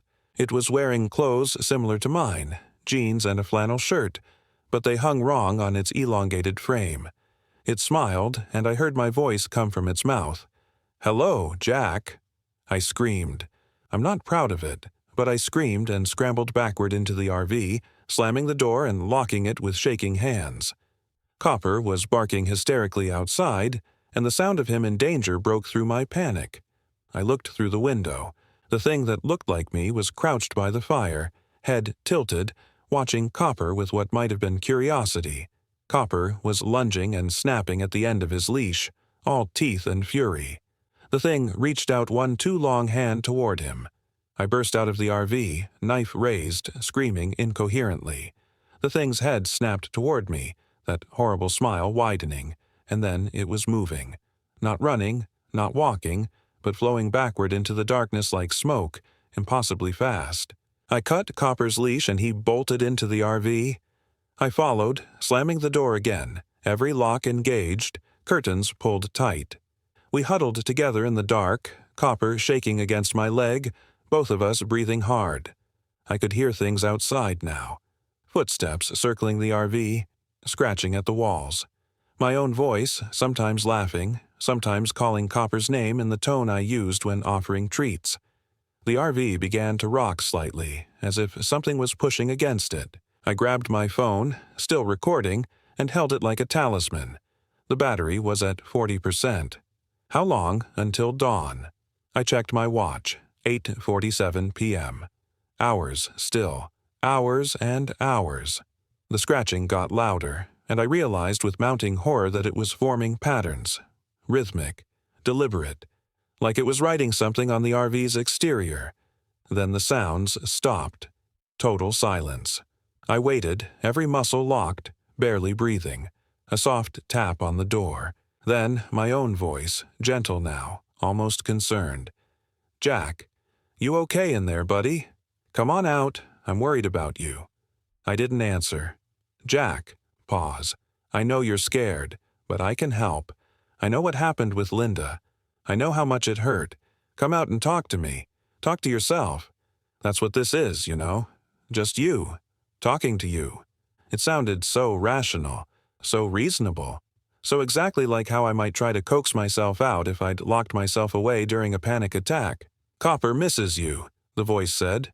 "Don't you, boy?" Copper whined, pressing harder against me. "See? Come on out. Let's sit by the fire, have a beer, talk about things." My hand was on the door lock. I don't know why. Some part of me, some stupid, desperate part, wanted to believe it. Wanted to believe this was all stress-induced psychosis, that I really was just talking to myself. That opening the door would reveal nothing but empty desert and my own overactive imagination. Copper bit my hand. Not hard, a warning nip, but enough to snap me back. I jerked away from the door, tears streaming down my face. "Fuck you," I whispered. "Fuck you, you're not me." The thing outside laughed, and the laughter went on, rising and falling until it didn't sound human anymore. Until it sounded like wind through a cave or stones grinding together or something with no vocal cords trying to approximate joy. Then silence again. I didn't sleep that night. I sat with my back against the RV's rear wall, Copper in my lap despite his 70 pounds, my knife in one hand and the flashlight in the other, watching the door and windows. The phone kept recording until the battery died around midnight. Things moved outside all night. I heard footsteps, whispers, scratching, something heavy dragging across gravel. Once, something slammed into the RV's side hard enough to make me cry out. Once, I heard my own voice singing a lullaby my mother used to sing me, the words perfect, the tune exact, the longest night of my life. Dawn came slowly, gray light creeping around the curtain edges. The sounds outside had stopped maybe an hour before, but I didn't trust it. I waited until full daylight, until I could hear birds again, until the world felt real. I opened the door with my knife raised. The campsite looked normal. Fire ring full of cold ash. My camp chairs right where I'd left them. Morning sun painting everything in soft gold. Then I saw what it had written. All over the RV's exterior, scratched into the paint in what looked like fingernails or claws, were words. The same words, repeated hundreds of times in various sizes. Turn back. Jack, while you still can. Turn back. Jack, while you still can. Turn back. Jack, while you still can. But that wasn't the worst part. The worst part was the handwriting. Perfect, identical to mine in every detail. The same way I'd written my name in the birthday cards to Linda, in the sticky notes I left on the fridge, in the margin notes in my books. My handwriting. All over the RV, carved deep into metal and fiberglass. I checked my hands. No scratches, no blood under my nails. I'd been inside all night. I knew I had. Didn't I? I hooked up the RV with shaking hands, didn't bother breaking down the camp chairs or the awning or anything. Just threw copper inside and started driving. The RV lurching and bouncing over the rough road, tree branches scraping against the windows like fingers trying to hold me back.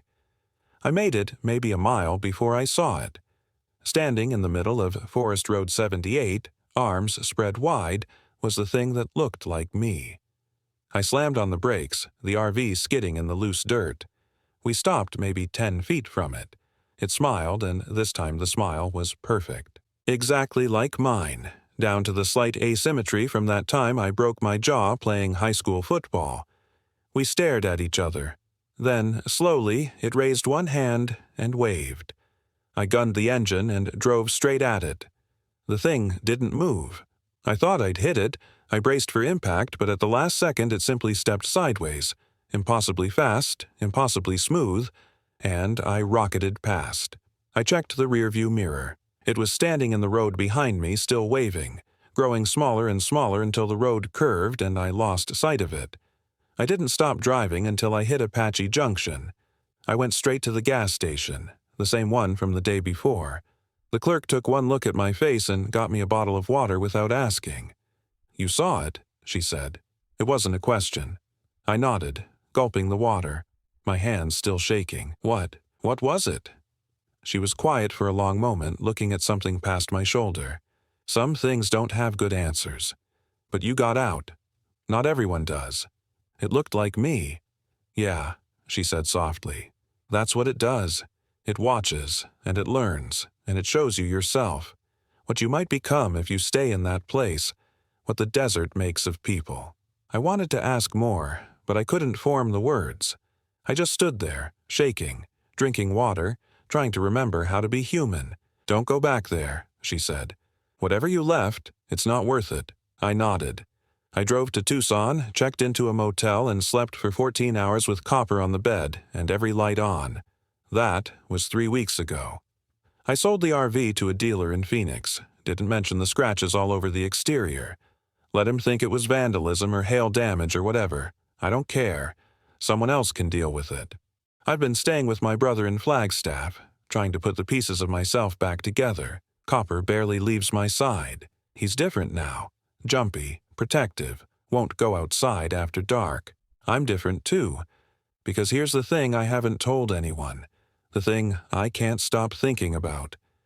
I watched the video from my phone before the battery died. Those 6 hours of footage. Around 10 p.m. you can see the RV's door open from the inside. You can see me walk out, or something, wearing my shape, my clothes, my face. You can see it stand by the fire for a long time, just swaying, head tilted. You can see it take something from its pocket, something sharp and metallic, and walk around the RV, out of frame. You can hear the scratching, the writing. And inside the RV, in the frame, you can see me, still sitting against the wall, still awake, still holding my knife and flashlight. Still there. Both of us. Inside and outside. At the same time.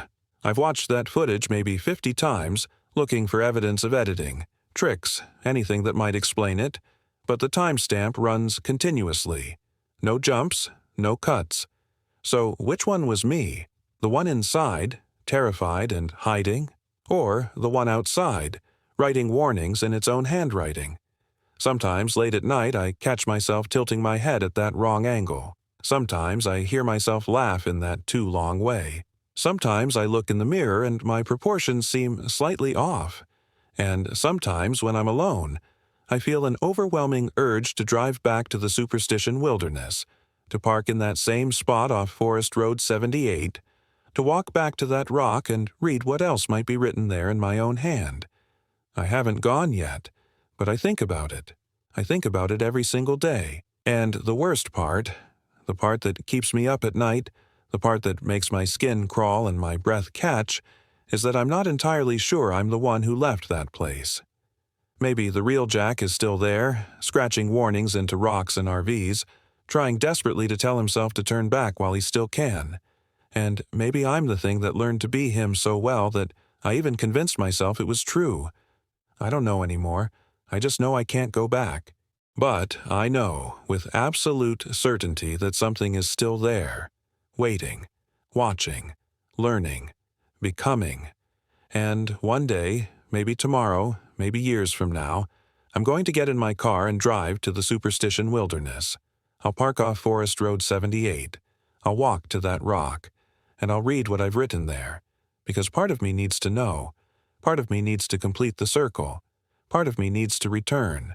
The part that isn't entirely human anymore. Turn back, Jack, while you still can. But I think we both know it's already too late. Story 4. I'm Ella, 34. The wind at Blackwater Creek State Forest carried someone calling my childhood nickname. Nobody had called me Ellie Bell in 17 years. Not since my grandmother died when I was 17, her voice swallowed by the silence that came after the hospice nurse left our house for the last time. But there it was, threading through the Douglas firs and hemlock trees of western Oregon's coastal mountains, clear as crystal. Ellie Bell, Ellie Bell. I stood frozen beside our rented RV, a massive 30-footer that my best friend Margot had insisted we upgrade to from our original tent camping plan. The keys dangled from my hand, still warm from the ignition. Behind me, Margot was wrestling with the electrical hookup, cursing under her breath in that colorful way she'd perfected during her decade as an ER nurse in Portland. "Did you hear that?" I asked. "Hear what? The sound of me doing all the work while you stand there like a mannequin?" She wiped sweat from her forehead, leaving a smudge of dirt. "Come help me with this, Elle.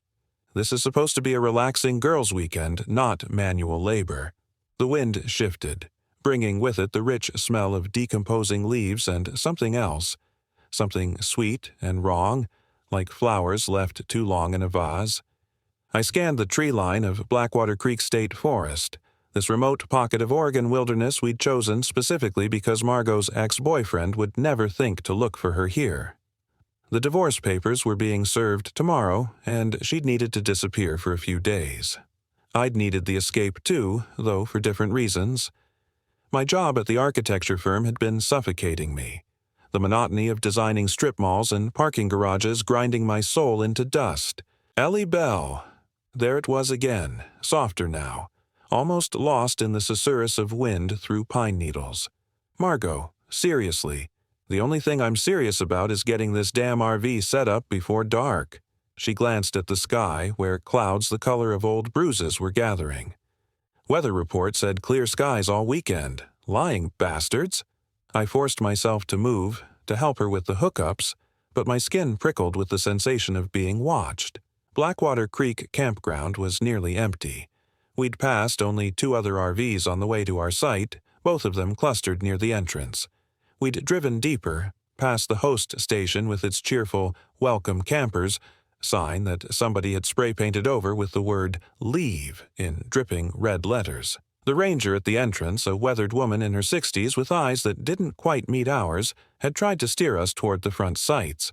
"Prettier views up by the main road," she'd said, her fingers drumming an anxious rhythm on the counter. But Margot had wanted privacy, wanted to be able to scream or cry or break things without judgment, so we'd insisted on Site 47, the most remote spot on the map. The ranger had given us a long look before finally processing our payment, taking our cash with hands that trembled slightly. "You girls be careful out there," she'd said. "And if you hear anything strange, well, sometimes the forest plays tricks. Best not to answer." I'd laughed it off then. Now, helping Margot level the RV as dusk painted the forest in shades of indigo and charcoal, I couldn't shake the memory of those words. We got the RV settled just as the first drops of rain began to fall. Inside, the space felt simultaneously cozy and confining. Margot had already cracked open a bottle of red wine, pouring generous glasses for both of us. "To freedom," she said, raising her glass. "To getting away from toxic men, soul-crushing jobs, and the general fuckery of modern life." I clinked my glass against hers, but the wine tasted like pennies on my tongue. Through the RV's windows I could see the forest growing darker, the trees pressing closer. An optical illusion, surely. Trees didn't move. "So," Margot said, settling onto the dinette bench, "tell me about this guy from the coffee shop. The one you've been texting." I'd forgotten I'd mentioned him. Derek, a graphic designer with kind eyes and an easy smile. We'd been on 2 dates, both pleasant and promising. But sitting here in the RV with the rain beginning to drum against the roof, he felt like a character from a story I'd read long ago. Not quite real. "He's nice," I said, aware of how inadequate the word was. "Nice? God, that's the kiss of death. Next you'll tell me he's fine, and has a good personality." Margot laughed, but it had a brittle edge. "Sorry, I'm being a bitch. I'm happy for you. Really. Just because my marriage imploded doesn't mean love is dead." "Marcus was always a piece of shit," I said gently. "You're better off." "I know. Knowing it and feeling it are 2 different things." She topped off her wine. "Anyway, this weekend isn't about men. It's about us. Best friends since college, remember?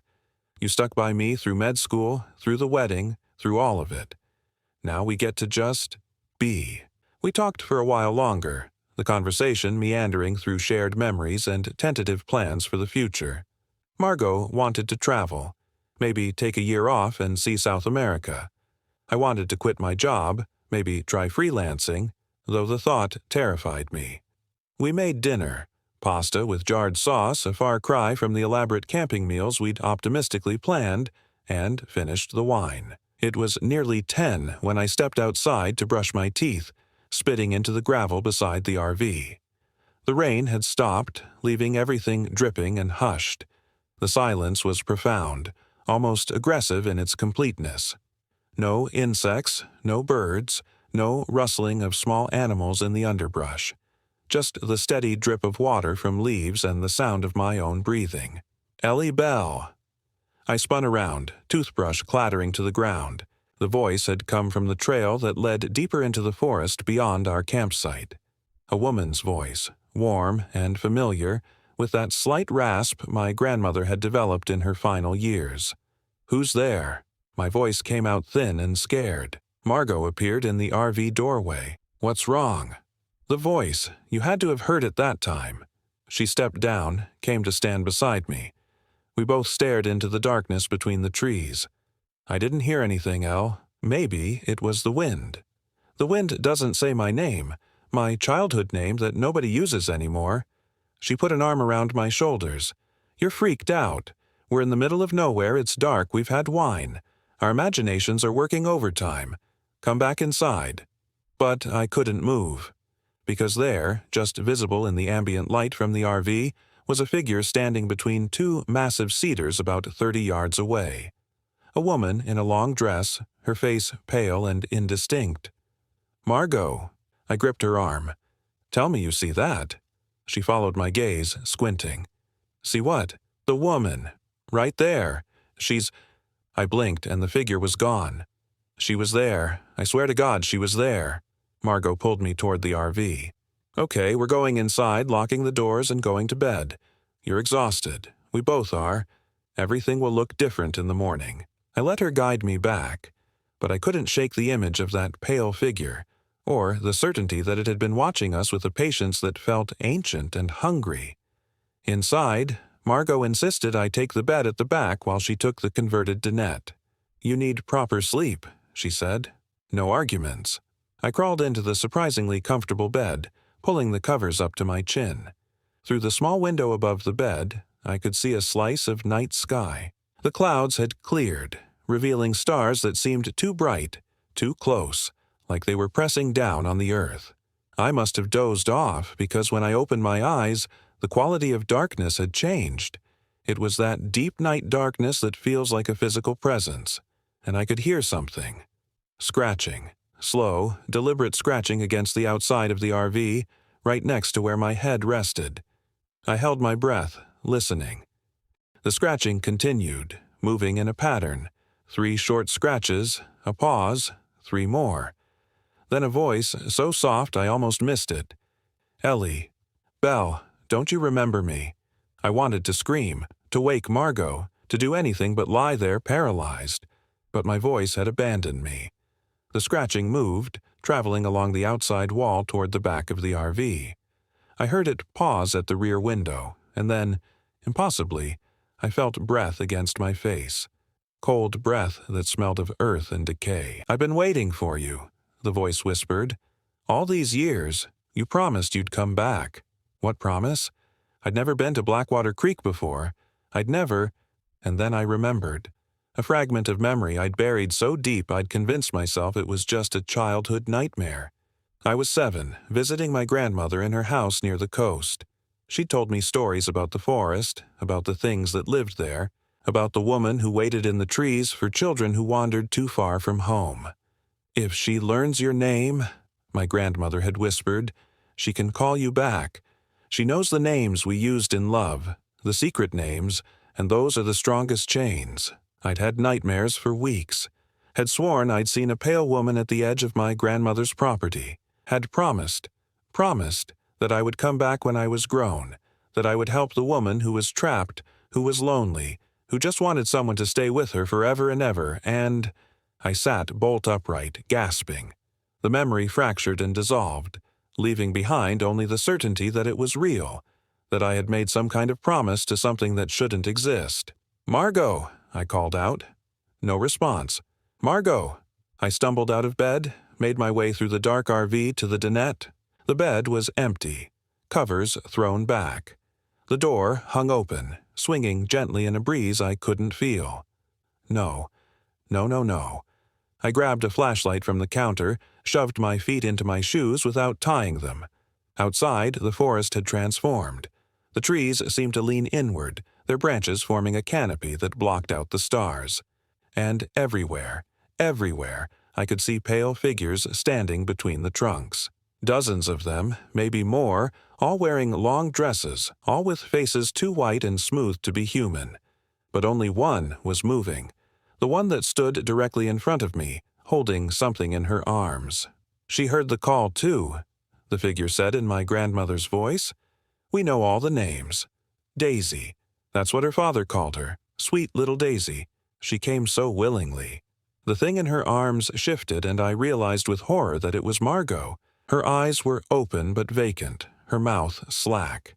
She was breathing, but there was nothing behind her eyes. Nothing human. "Give her back!" I screamed. The figure tilted its head.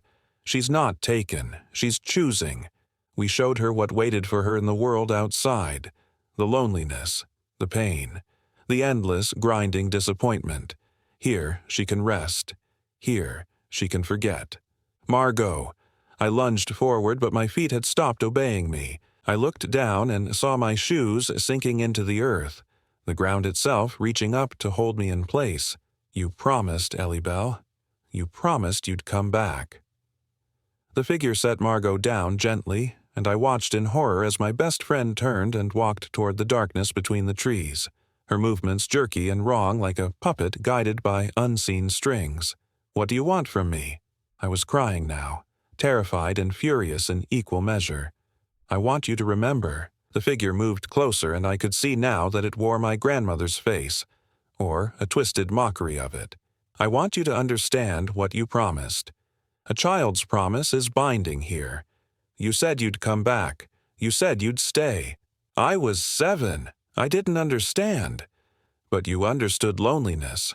You understood what it meant to be left behind. The thing that wore my grandmother's face reached out and I felt cold fingers brush my cheek. Your grandmother knew. That's why she tried to protect you with those silly stories. But stories can't break a promise made in innocence and fear. Around us, the other pale figures began to move, forming a circle. I could hear them now, all of them, whispering names. Pet names, nicknames, endearments spoken in voices stolen from the dead. Choose, the figure said. Walk away and lose everyone you love to us, one by one, called by the names they held most dear. Or stay, keep your promise, and we'll let them go. That's not a choice. It's the only choice you've ever had. The ground released my feet. I could run. The RV was right there, keys still in the ignition. I could drive away, leave Margot to whatever fate awaited her in the darkness. Save myself. But I thought of all the years we'd been friends. The late nights studying together. The way she'd held my hand at my mother's funeral. The 1,000 small kindnesses that built a life alongside someone. And I thought of Derek. Of the tentative hope I'd been nurturing. Of the future I'd been trying to build. If I stay, you let her go? You let everyone go? We keep our promises, Ellie Bell. Unlike some. I closed my eyes, opened them, made my choice. I'll stay. The words fell from my lips like stones into deep water. The figure smiled, and it was the most terrible thing I'd ever seen. My grandmother's smile twisted into something triumphant and cruel. Then it's done. The world shifted. The pale figures vanished like smoke. The oppressive darkness lifted, and I could see stars again, normal and distant. The RV stood exactly where we'd parked it, solid and ordinary. And Margot was there, standing by the door, looking confused and scared. Elle? What are you doing out here? I woke up and you were gone. I've been looking everywhere. She stopped, seeing my face. What happened? You look like you've seen a ghost. I wanted to laugh, or scream. Instead, I said, bad dream. Sorry. I'm sorry I scared you. Jesus, you scared yourself. You're shaking. She put her arms around me, warm and solid and real. Come on, let's get back inside. We went back to bed. Margot fell asleep almost immediately, exhausted. But I lay awake, staring at the ceiling, feeling the weight of what I'd done settle over me like a burial shroud. Because I understood now. The promise was made. The bargain was struck. But these things, they don't work on human time. They're patient. They can wait. Morning came with deceptive normalcy. Margot made coffee, chattering about how well she'd slept, how the forest air must have done her good. We made breakfast, packed up the RV, drove back through Blackwater Creek State Forest toward civilization. At the ranger station, the weathered woman gave me a long, sad look. You heard them, she said. It wasn't a question. I nodded. They'll come for you eventually. Maybe not tomorrow, maybe not for years, but they always collect. She handed me my receipt. I'm sorry, I tried to warn you. How do you know? She pushed up her sleeve, showing me her inner forearm. There, in scar tissue that looked old and deliberate, was carved a name. Penny Lou. I was 9 when I made my promise, she said quietly. I'm 63 now. Some nights I can feel them getting closer, but I've had a life, at least. More than I would have had if I'd run. We drove home in silence, Margot sensing my mood and giving me space. She dropped me off at my apartment with a tight hug and a promise to call later. I watched her drive away, wondering if she truly remembered nothing, or if her mind had simply done what minds do. Wrapped the inexplicable in the mundane, filed it under bad dream, and moved on. That was 3 months ago. At first, nothing happened. Life continued. I went to work. I saw Derek, let our relationship develop into something real and good. Margot finalized her divorce and started dating again, her smile returning gradually. Everything was fine, but the forest remembered. It started small. I'd hear my name whispered when I was alone. Ellie Bell. In the shower, in the grocery store, in the space between sleeping and waking. Photographs would blur when I appeared in them, my face becoming indistinct and pale.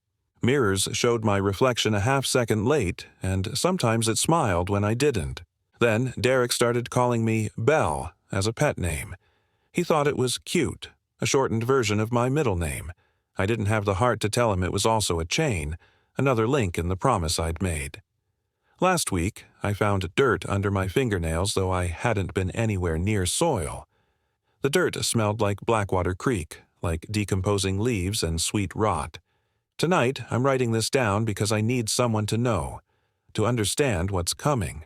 Derek is asleep in my bed, and I can hear breathing outside my window, though I'm on the 4th floor. I can smell the forest, that specific combination of cedar and decay. I walk to the window, and they're there. Not just one pale figure, but hundreds, filling the street below, all wearing faces stolen from the dead, all looking up at me with that patient, ancient hunger. The one in front wears my grandmother's face. She raises one hand and beckons. "It's time, Ellie Bell," the wind whispers. "Time to keep your promise." I think of running, of waking Derek, of calling Margot, of trying somehow to break what cannot be broken. But I remember the ranger's words, her scarred arm, the price of a few decades of borrowed time. And I remember standing in that forest, making my choice, choosing Margot's life over my own future. It was the right choice then. It's still the right choice now. I grab a pen, scrawl a note for Derek. "I'm sorry. Please don't look for me. Remember me as I was." I sign it, Bell. The walk down 4 flights of stairs feels like descending into a grave. Each step takes me closer to the street, to the waiting figures, to the forest that has been calling my name for 27 years. Outside, the air tastes like Blackwater Creek. The pale figures part, forming a path. At the end stands my grandmother, not the loving woman who raised me, but the thing wearing her shape, holding her voice hostage. "We knew you'd come," she says. Promises made in innocence are the strongest bonds. What happens now? Now? She takes my hand, her fingers cold as river stone. "Now you understand what we are, what you'll become. We are the lonely ones, the forgotten ones, the ones who wait between the trees. We collect the promises, the names spoken in love. We remember what the world forgets." The other figures close in around me. I feel their hands on my shoulders, my arms, my face, feel them drawing me down, pulling me into something cold and vast and patient. Will I forget, I ask, who I was? Eventually. But first you'll remember everything, every moment, every person you loved. That's the price, to hold it all as it slips away, to become a voice in the wind calling names that no one answers. They're leading me now, down the street, toward the edge of town where the forest begins. I can feel my feet leaving marks in the pavement, or maybe I'm not touching the ground at all anymore. Behind me, I hear a window open, hear Derek calling my name, my real name, not the nickname, but I can't turn back. The promise is a chain, and I've reached the end of my borrowed time. We reach the tree line. The moment I step between the first cedars, I feel it, my body beginning to change, becoming lighter, colder, less substantial. I look down at my hands and they're already paler, the skin taking on that smooth plastic quality I'd seen in the faces of the others. "Ellie Bell," my grandmother's voice says, but I understand now it's not her voice at all.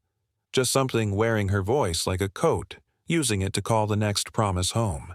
"Welcome." The forest closes around me. I can feel the others, hundreds of us, maybe thousands, all trapped in the same promise, the same patient hunger. We wait here, in places like Blackwater Creek, in forgotten corners where the trees grow thick and the world grows thin. And we call. We call the names spoken in love, the secret names, the ones that bind tightest. We whisper them on the wind, patient as stone, because someone, somewhere, made a promise they didn't understand. A child's promise, an innocent promise, the strongest kind. Somewhere, in a world that's becoming distant and dreamlike, Derek is looking for me. Margot is calling my phone. The police will be involved soon. They'll search, find nothing, eventually move on. I'll become another missing person, another unsolved mystery, another name on a list that grows longer every year. But I'll be here, in forests like Blackwater Creek, in the spaces between trees where the world grows strange, waiting, calling, wearing the faces of the loved and lost, speaking in voices stolen from memory. And someday, maybe tomorrow, maybe in 100 years, someone will hear me. Someone will remember a promise they made, a name they spoke, a chain they forged in innocence and fear. And I'll be there, patient as the trees, hungry as the dark between stars, whispering, "Don't you remember me?" The wind carries my voice now, thin and desperate and eternal. I can feel myself scattering, becoming part of the forest, part of the calling. I try to hold on to who I was, Ella, architect, friend, lover, daughter, but it's like trying to hold water in my hands. The memories drain away, leaving only the hunger, the loneliness, the endless, patient waiting. I am Ellie Bell. I am the voice in the wind. I am the promise that binds. And I am waiting for you. Story 5. I'm Mia, 34. The ground at Allegheny National Forest trembled when I stepped on it. That was the first sign, though I didn't recognize it then. I thought it was just the RV's engine still rumbling through my legs, the way vibrations linger after a long drive. We'd pulled into the remote camping area off Route 66. Yes, that's the actual highway number, just as the sun started its descent behind the Pennsylvania ridges. The forest stretched dense and old around us, hemlocks and oaks so thick they swallowed the afternoon light whole. "This is perfect," Derek said, stepping down from the driver's seat with that satisfied grin he got whenever he found what he called authentic wilderness. My boyfriend of 3 years was a purist about these things. No RV parks with hookups and Wi-Fi for him. He'd spent weeks researching the most isolated spots in Allegheny, finally settling on this dispersed camping area that didn't even have a proper name on the maps, just coordinates. I stood there in the clearing, feeling that strange tremor through my hiking boots again. The earth seemed to pulse, subtle as a heartbeat you'd only notice if you held perfectly still, which I did, because something about the woods around us demanded stillness. The trees stood in such perfect silence that even the settling of our RV seemed obscenely loud. "Feel that?" I asked. Derek was already pulling out the leveling blocks, not looking up. "Feel what?" "The ground. It's—" But when I shifted my weight, the sensation stopped. Never mind. Our dog, Bailey, a 7-year-old golden retriever who'd never met a forest she didn't want to explore, hadn't left the RV. She stood just inside the door, whining softly, her tail tucked between her legs. "Bay, come on, girl," I called. "Don't you want to stretch your legs?" She whined louder, backing deeper into the RV. "She probably just needs to adjust," Derek said. "You know how she gets in new places." Except Bailey had never acted like this before. We'd taken her camping dozens of times, and she was always the first one out, nose to the ground, tail wagging. Now she looked at the tree line like it might swallow her whole. The trembling came again when I walked toward the fire ring someone had built from stacked stones. Definite this time, unmistakable, like the earth was breathing beneath me, expanding and contracting with slow, patient rhythm. I knelt down, pressing my palm flat against the dirt. "Derek, seriously, come feel this." He walked over, probably more to humor me than anything else. When he crouched beside me, his hand next to mine on the ground, I watched his expression change. His eyes widened slightly. "Huh, that's weird." "Right. What could cause that?" "Underground stream, maybe? Or settling from old mining operations. There are abandoned coal mines all through this region." He stood up, brushing dirt from his hands. "Probably nothing to worry about. This whole area is geologically active." Geologically active? The phrase should have comforted me, providing a rational explanation. Instead, it made my skin prickle, because the rhythm was too steady, too organic. Geology didn't breathe like that. We set up camp as the light failed. Derek got the awning extended while I tried again to coax Bailey outside. She finally emerged, but only to squat quickly in the grass near the RV before scrambling back inside. The whole time, her eyes never left the trees. "I'm worried about her," I said, joining Derek at the fire ring where he was arranging kindling. "She'll be fine once she settles." He struck a match, held it to the crumpled newspaper beneath the kindling. The flame caught, grew, then turned blue. We both stared. The fire burned with an ethereal blue-white light, nothing like the warm orange glow a campfire should have. Derek added more wood, as if that might somehow normalize it. The flames stayed blue, casting everything around us in cold, ghostly illumination. "That's not normal," I whispered. "It's the wood." Derek's voice was tight. "Must be some kind of chemical in it. Copper or something. We should put it out." "Don't be ridiculous. We need the fire." But even he looked unsettled as the blue flames danced, throwing weird shadows across the clearing. In that light, the trees seemed to shift and writhe, though there was no wind. The forest around us stood perfectly still, perfectly silent. No insects chirping, no birds calling their evening songs. Just silence so complete it hurt my ears. The ground trembled again, stronger this time. I felt it through my whole body. "We should leave," I said. Derek laughed, but it sounded forced. "We just got here. Come on, Mia. Don't let your imagination run wild." My imagination. As if the blue fire and breathing earth were products of my mind. But I didn't argue. Derek got defensive when challenged, and I was too tired from the drive to fight. Instead, I went into the RV to check on Bailey. She was hiding under the dinette table, trembling. When I reached for her, she licked my hand but wouldn't come out. Her whole body shook, and her eyes. I'd never seen such fear in a dog's eyes before.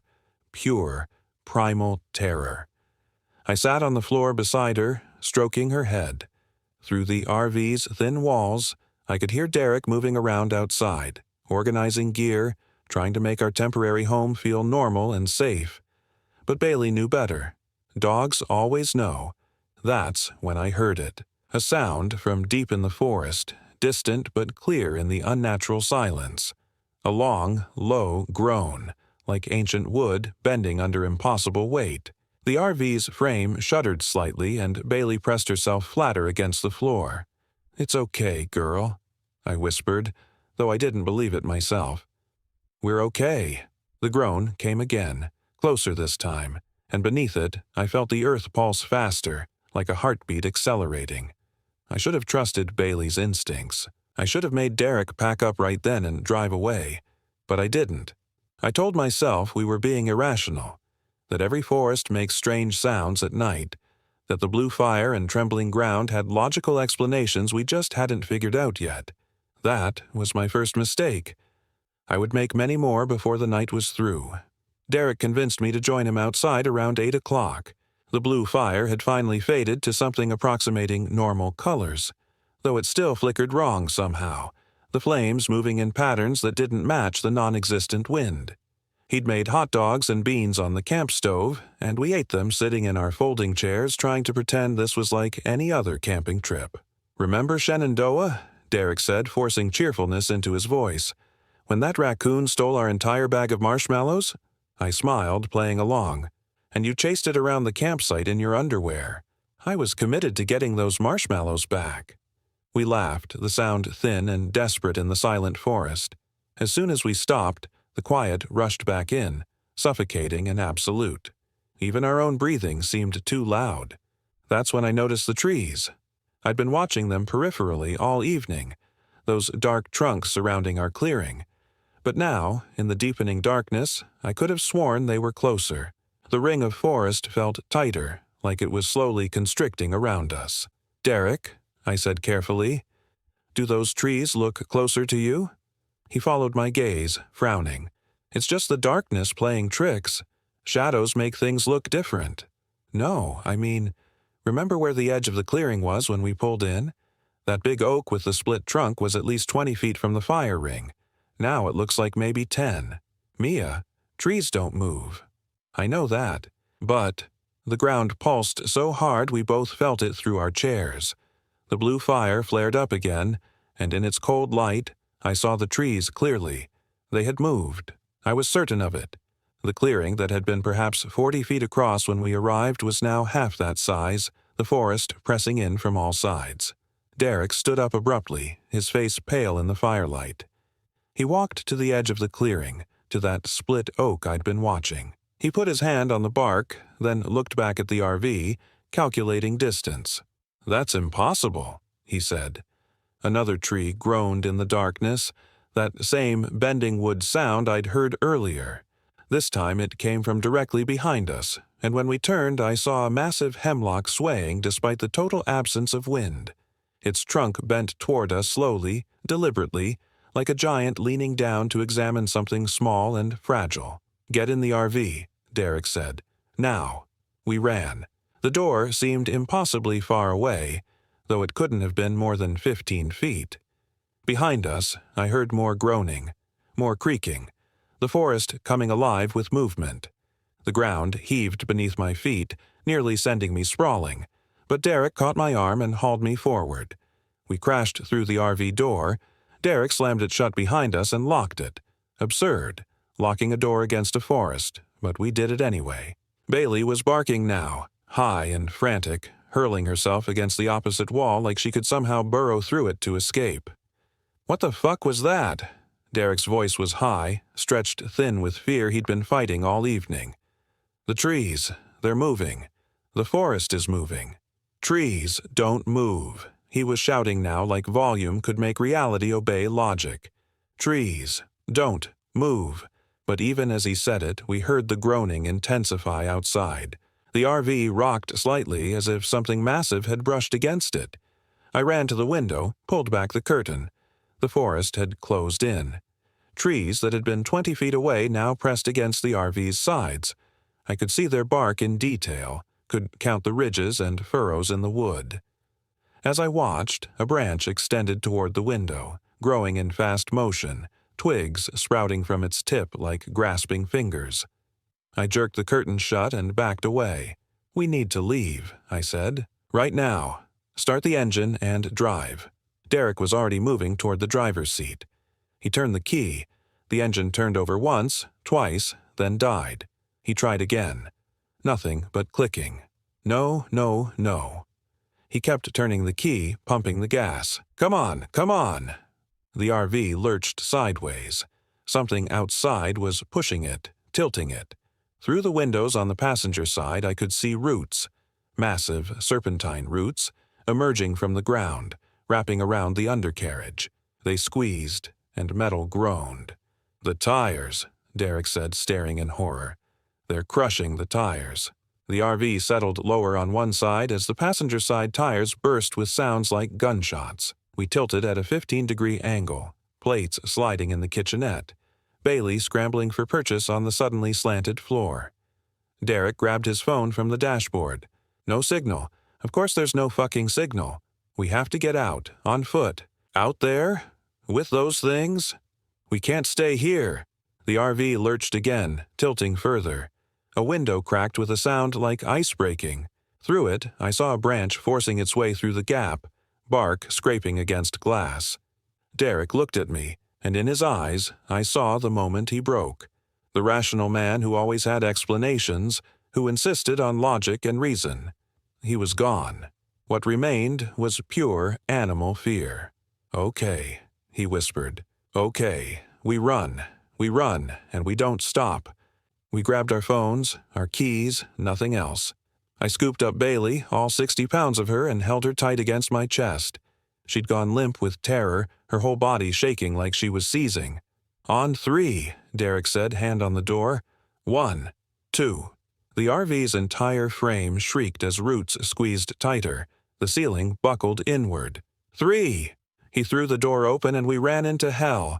The forest had become a maze. Trees grew so close together that we had to turn sideways to squeeze between them, bark scraping our skin, branches catching our clothes. The ground heaved and rolled beneath our feet like waves on an ocean, and every time I stumbled, I felt it. Felt the earth breathing, felt it alive and aware and hungry. Bailey fought in my arms, trying to get free, but I held on. Behind us, I could hear the RV collapsing completely, metal screaming as it was crushed like a tin can.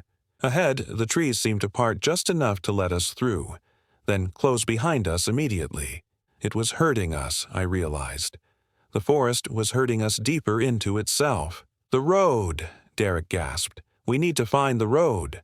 But there was no road. Every direction looked the same. Endless trees in the darkness, trunks so thick and so numerous they formed solid walls. The only light came from above, where the moon shone through the canopy in patches, turning everything silver and strange. We ran until our lungs burned, until Bailey was too heavy and I had to set her down. She pressed against my legs, matching my pace exactly, her fear overwhelming even her instinct to bolt. Derek led the way, choosing directions at random, each path between trees looking exactly like the last. Then the ground stopped trembling. We skidded to a halt in a small clearing, maybe 10 feet across, barely large enough to hold the three of us. The silence that descended was absolute, more oppressive than any sound. Even our ragged breathing seemed to die in the air before it could echo. "Why did it stop?" Derek whispered. I didn't answer. I was looking up at the trees surrounding us. They stood perfectly still now, arranged in a perfect circle around the clearing. Too perfect. This wasn't random. This was arranged. In the moonlight filtering through the branches above, I could see shapes moving in the bark. Faces, almost. Or the suggestion of faces, knots and whorls that resembled eyes, mouths, expressions of hunger. They rippled across the surface of the trees like reflections on disturbed water. "Derek," I said slowly, "don't move." But he'd already seen them. The faces in the bark, dozens of them, hundreds of them, all turning toward us, watching us. A sound began then, soft at first, a whisper that seemed to come from the earth itself. It grew louder, resolving into words, though not in any language I recognized. The syllables were wrong, too long, too complex for human mouths to form. But I understood their meaning anyway. The way you understand the growl of a dog or the hiss of a snake. The forest was speaking, and it was claiming us. Bailey started to bark, but the sound cut off abruptly like someone had flipped a switch. She stood frozen, her mouth open, no noise emerging. Derek tried to shout. I saw his throat working, his face contorting with effort. But he too made no sound. The forest had stolen our voices. I tried to scream and produced only silence. The faces in the bark smiled. The ground beneath us began to soften. My feet sank into earth that moments ago had been solid, soil turning to something with the consistency of mud, then something worse, something warm and pulsing and alive. It sucked at my ankles, pulling me down inch by inch. Derek grabbed my hand, tried to pull me out, but he was sinking too. We were all sinking, the earth swallowing us slowly, savoring the meal. Bailey thrashed beside me, her silent barks the most horrible thing I'd ever witnessed. Fear so intense it had transcended sound. This was it. This was how we died. Not torn apart by monsters or hunted by killers, but simply consumed by a forest that had woken up hungry. The earth would take us down into itself, and we would become part of it, become the faces in the bark, the whispers in the soil, the trembling that warned other travelers too stupid to run. I was knee-deep when the branches above us began to descend. They reached down like arms, like dozens of skeletal arms, twigs scraping across my face and neck and scalp.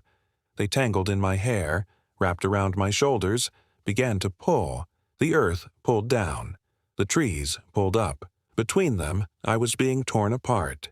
Derek's hand slipped from mine. I saw him pulled in a different direction, branches wrapping around his torso, lifting him even as the ground tried to keep his legs. His mouth was open in a silent scream, his eyes wide and white and rolling with terror. The trees pulled harder, and I heard a wet, tearing sound as I looked away. I couldn't watch, but I heard it. That sound of meat separating from bone, of a body coming apart at the seams.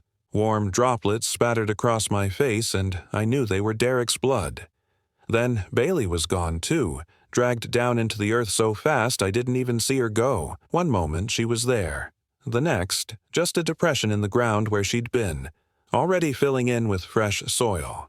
I was alone. The branches lifted me higher, pulling me free from the earth's grip. For a moment I hung suspended between ground and canopy, and in that moment I saw what the forest truly was. The trees weren't separate entities.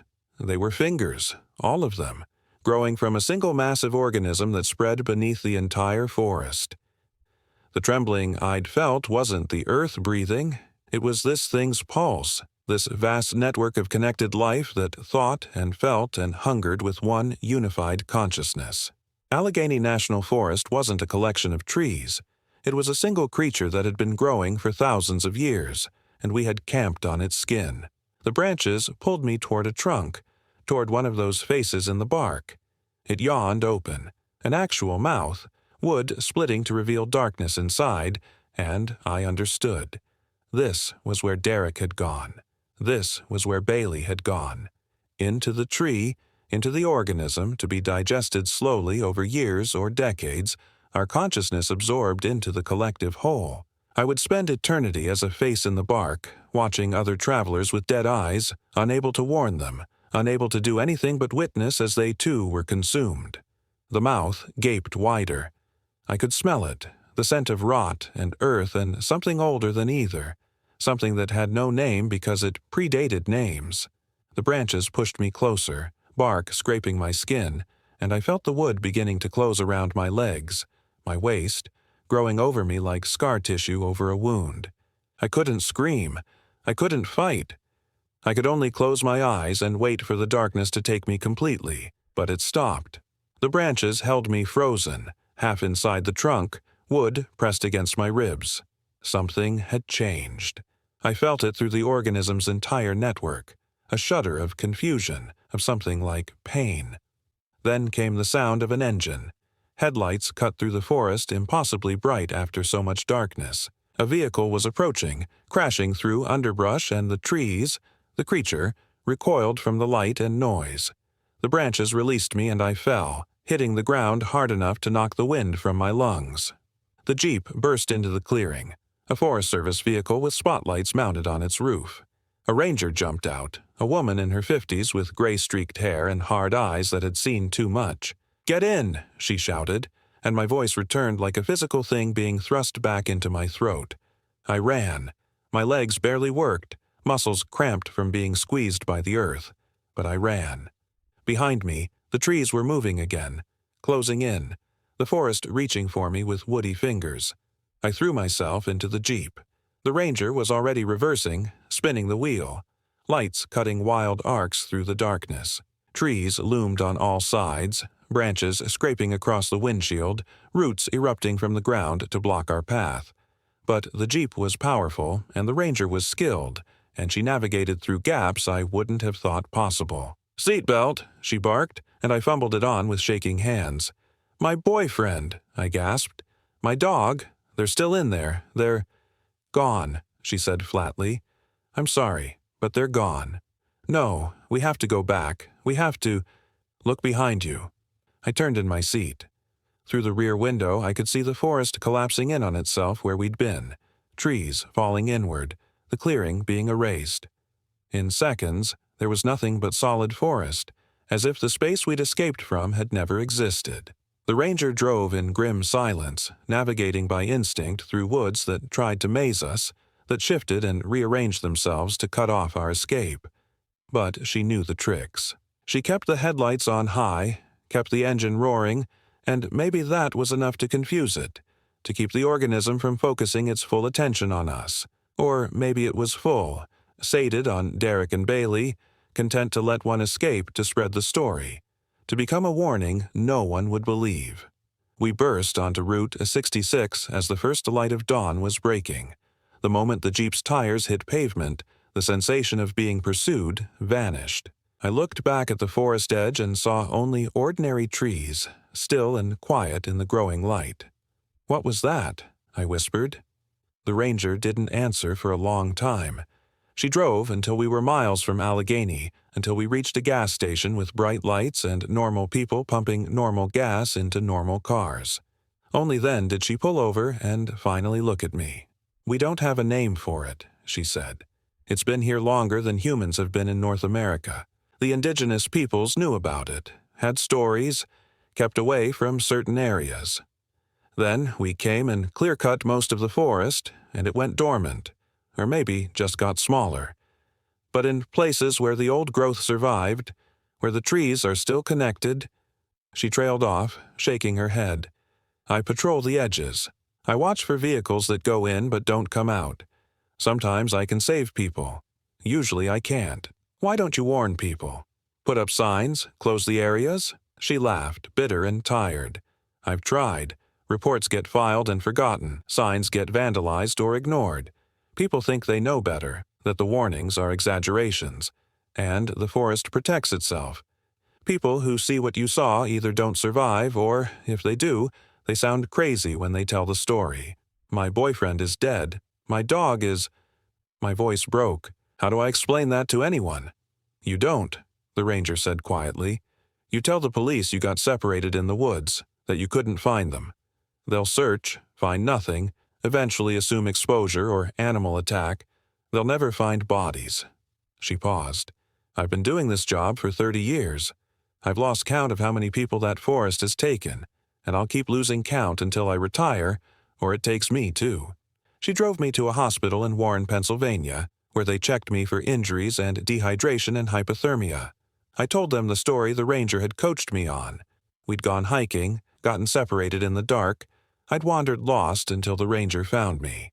They believed me because people always believe simple stories more readily than complex truths.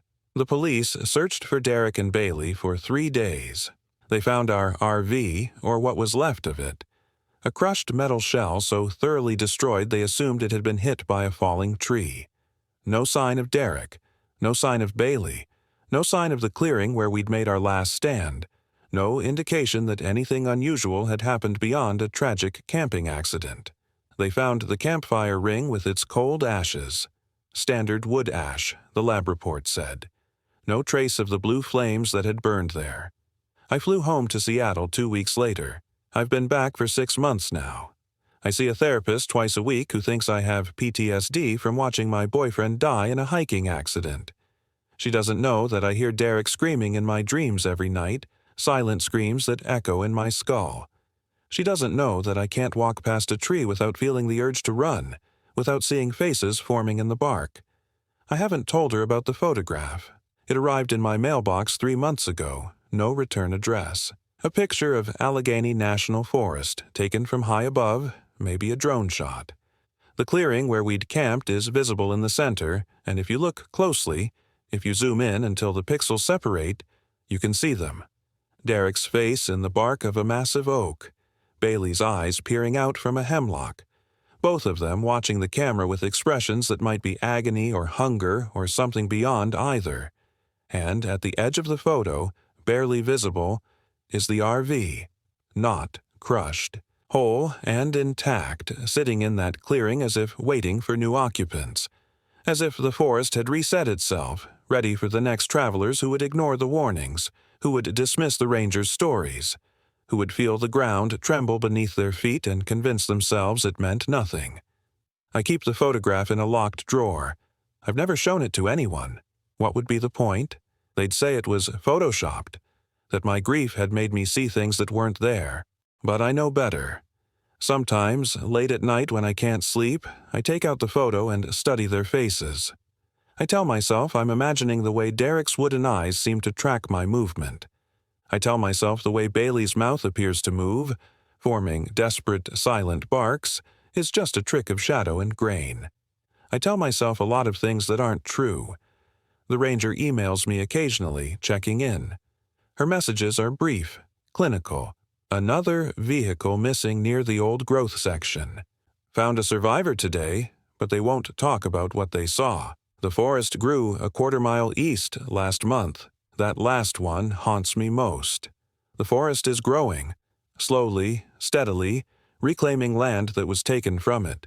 The organism is spreading, and someday, maybe in 100 years, maybe in 1,000, it will be large enough that people can't ignore it anymore. Or maybe not. Maybe it will always take its victims one at a time, small enough numbers that the disappearances seem like normal wilderness tragedies. Maybe that's its strategy, the patience of something that's been alive for millennia and knows it has millennia more. I don't go camping anymore. I don't go hiking. I live in the city now, surrounded by concrete and steel, by structures too dead to hunger. My apartment is on the 15th floor with no plants, not even a succulent on the windowsill. But sometimes I wake in the night and feel trembling through the building's foundation. Sometimes I hear groaning that sounds like bending wood, but must be the building settling or pipes expanding or any of 100 normal explanations. Sometimes I go to the window and look down at the street trees planted in their tidy squares of soil, and I swear they're looking back. The forest is growing, and I think it remembers me. I think it's still hungry, and I think eventually it will find me again. Not in Allegheny, but somewhere else. In a park, a garden, even in these carefully managed city trees that we pretend are tame. Because it's all connected, isn't it?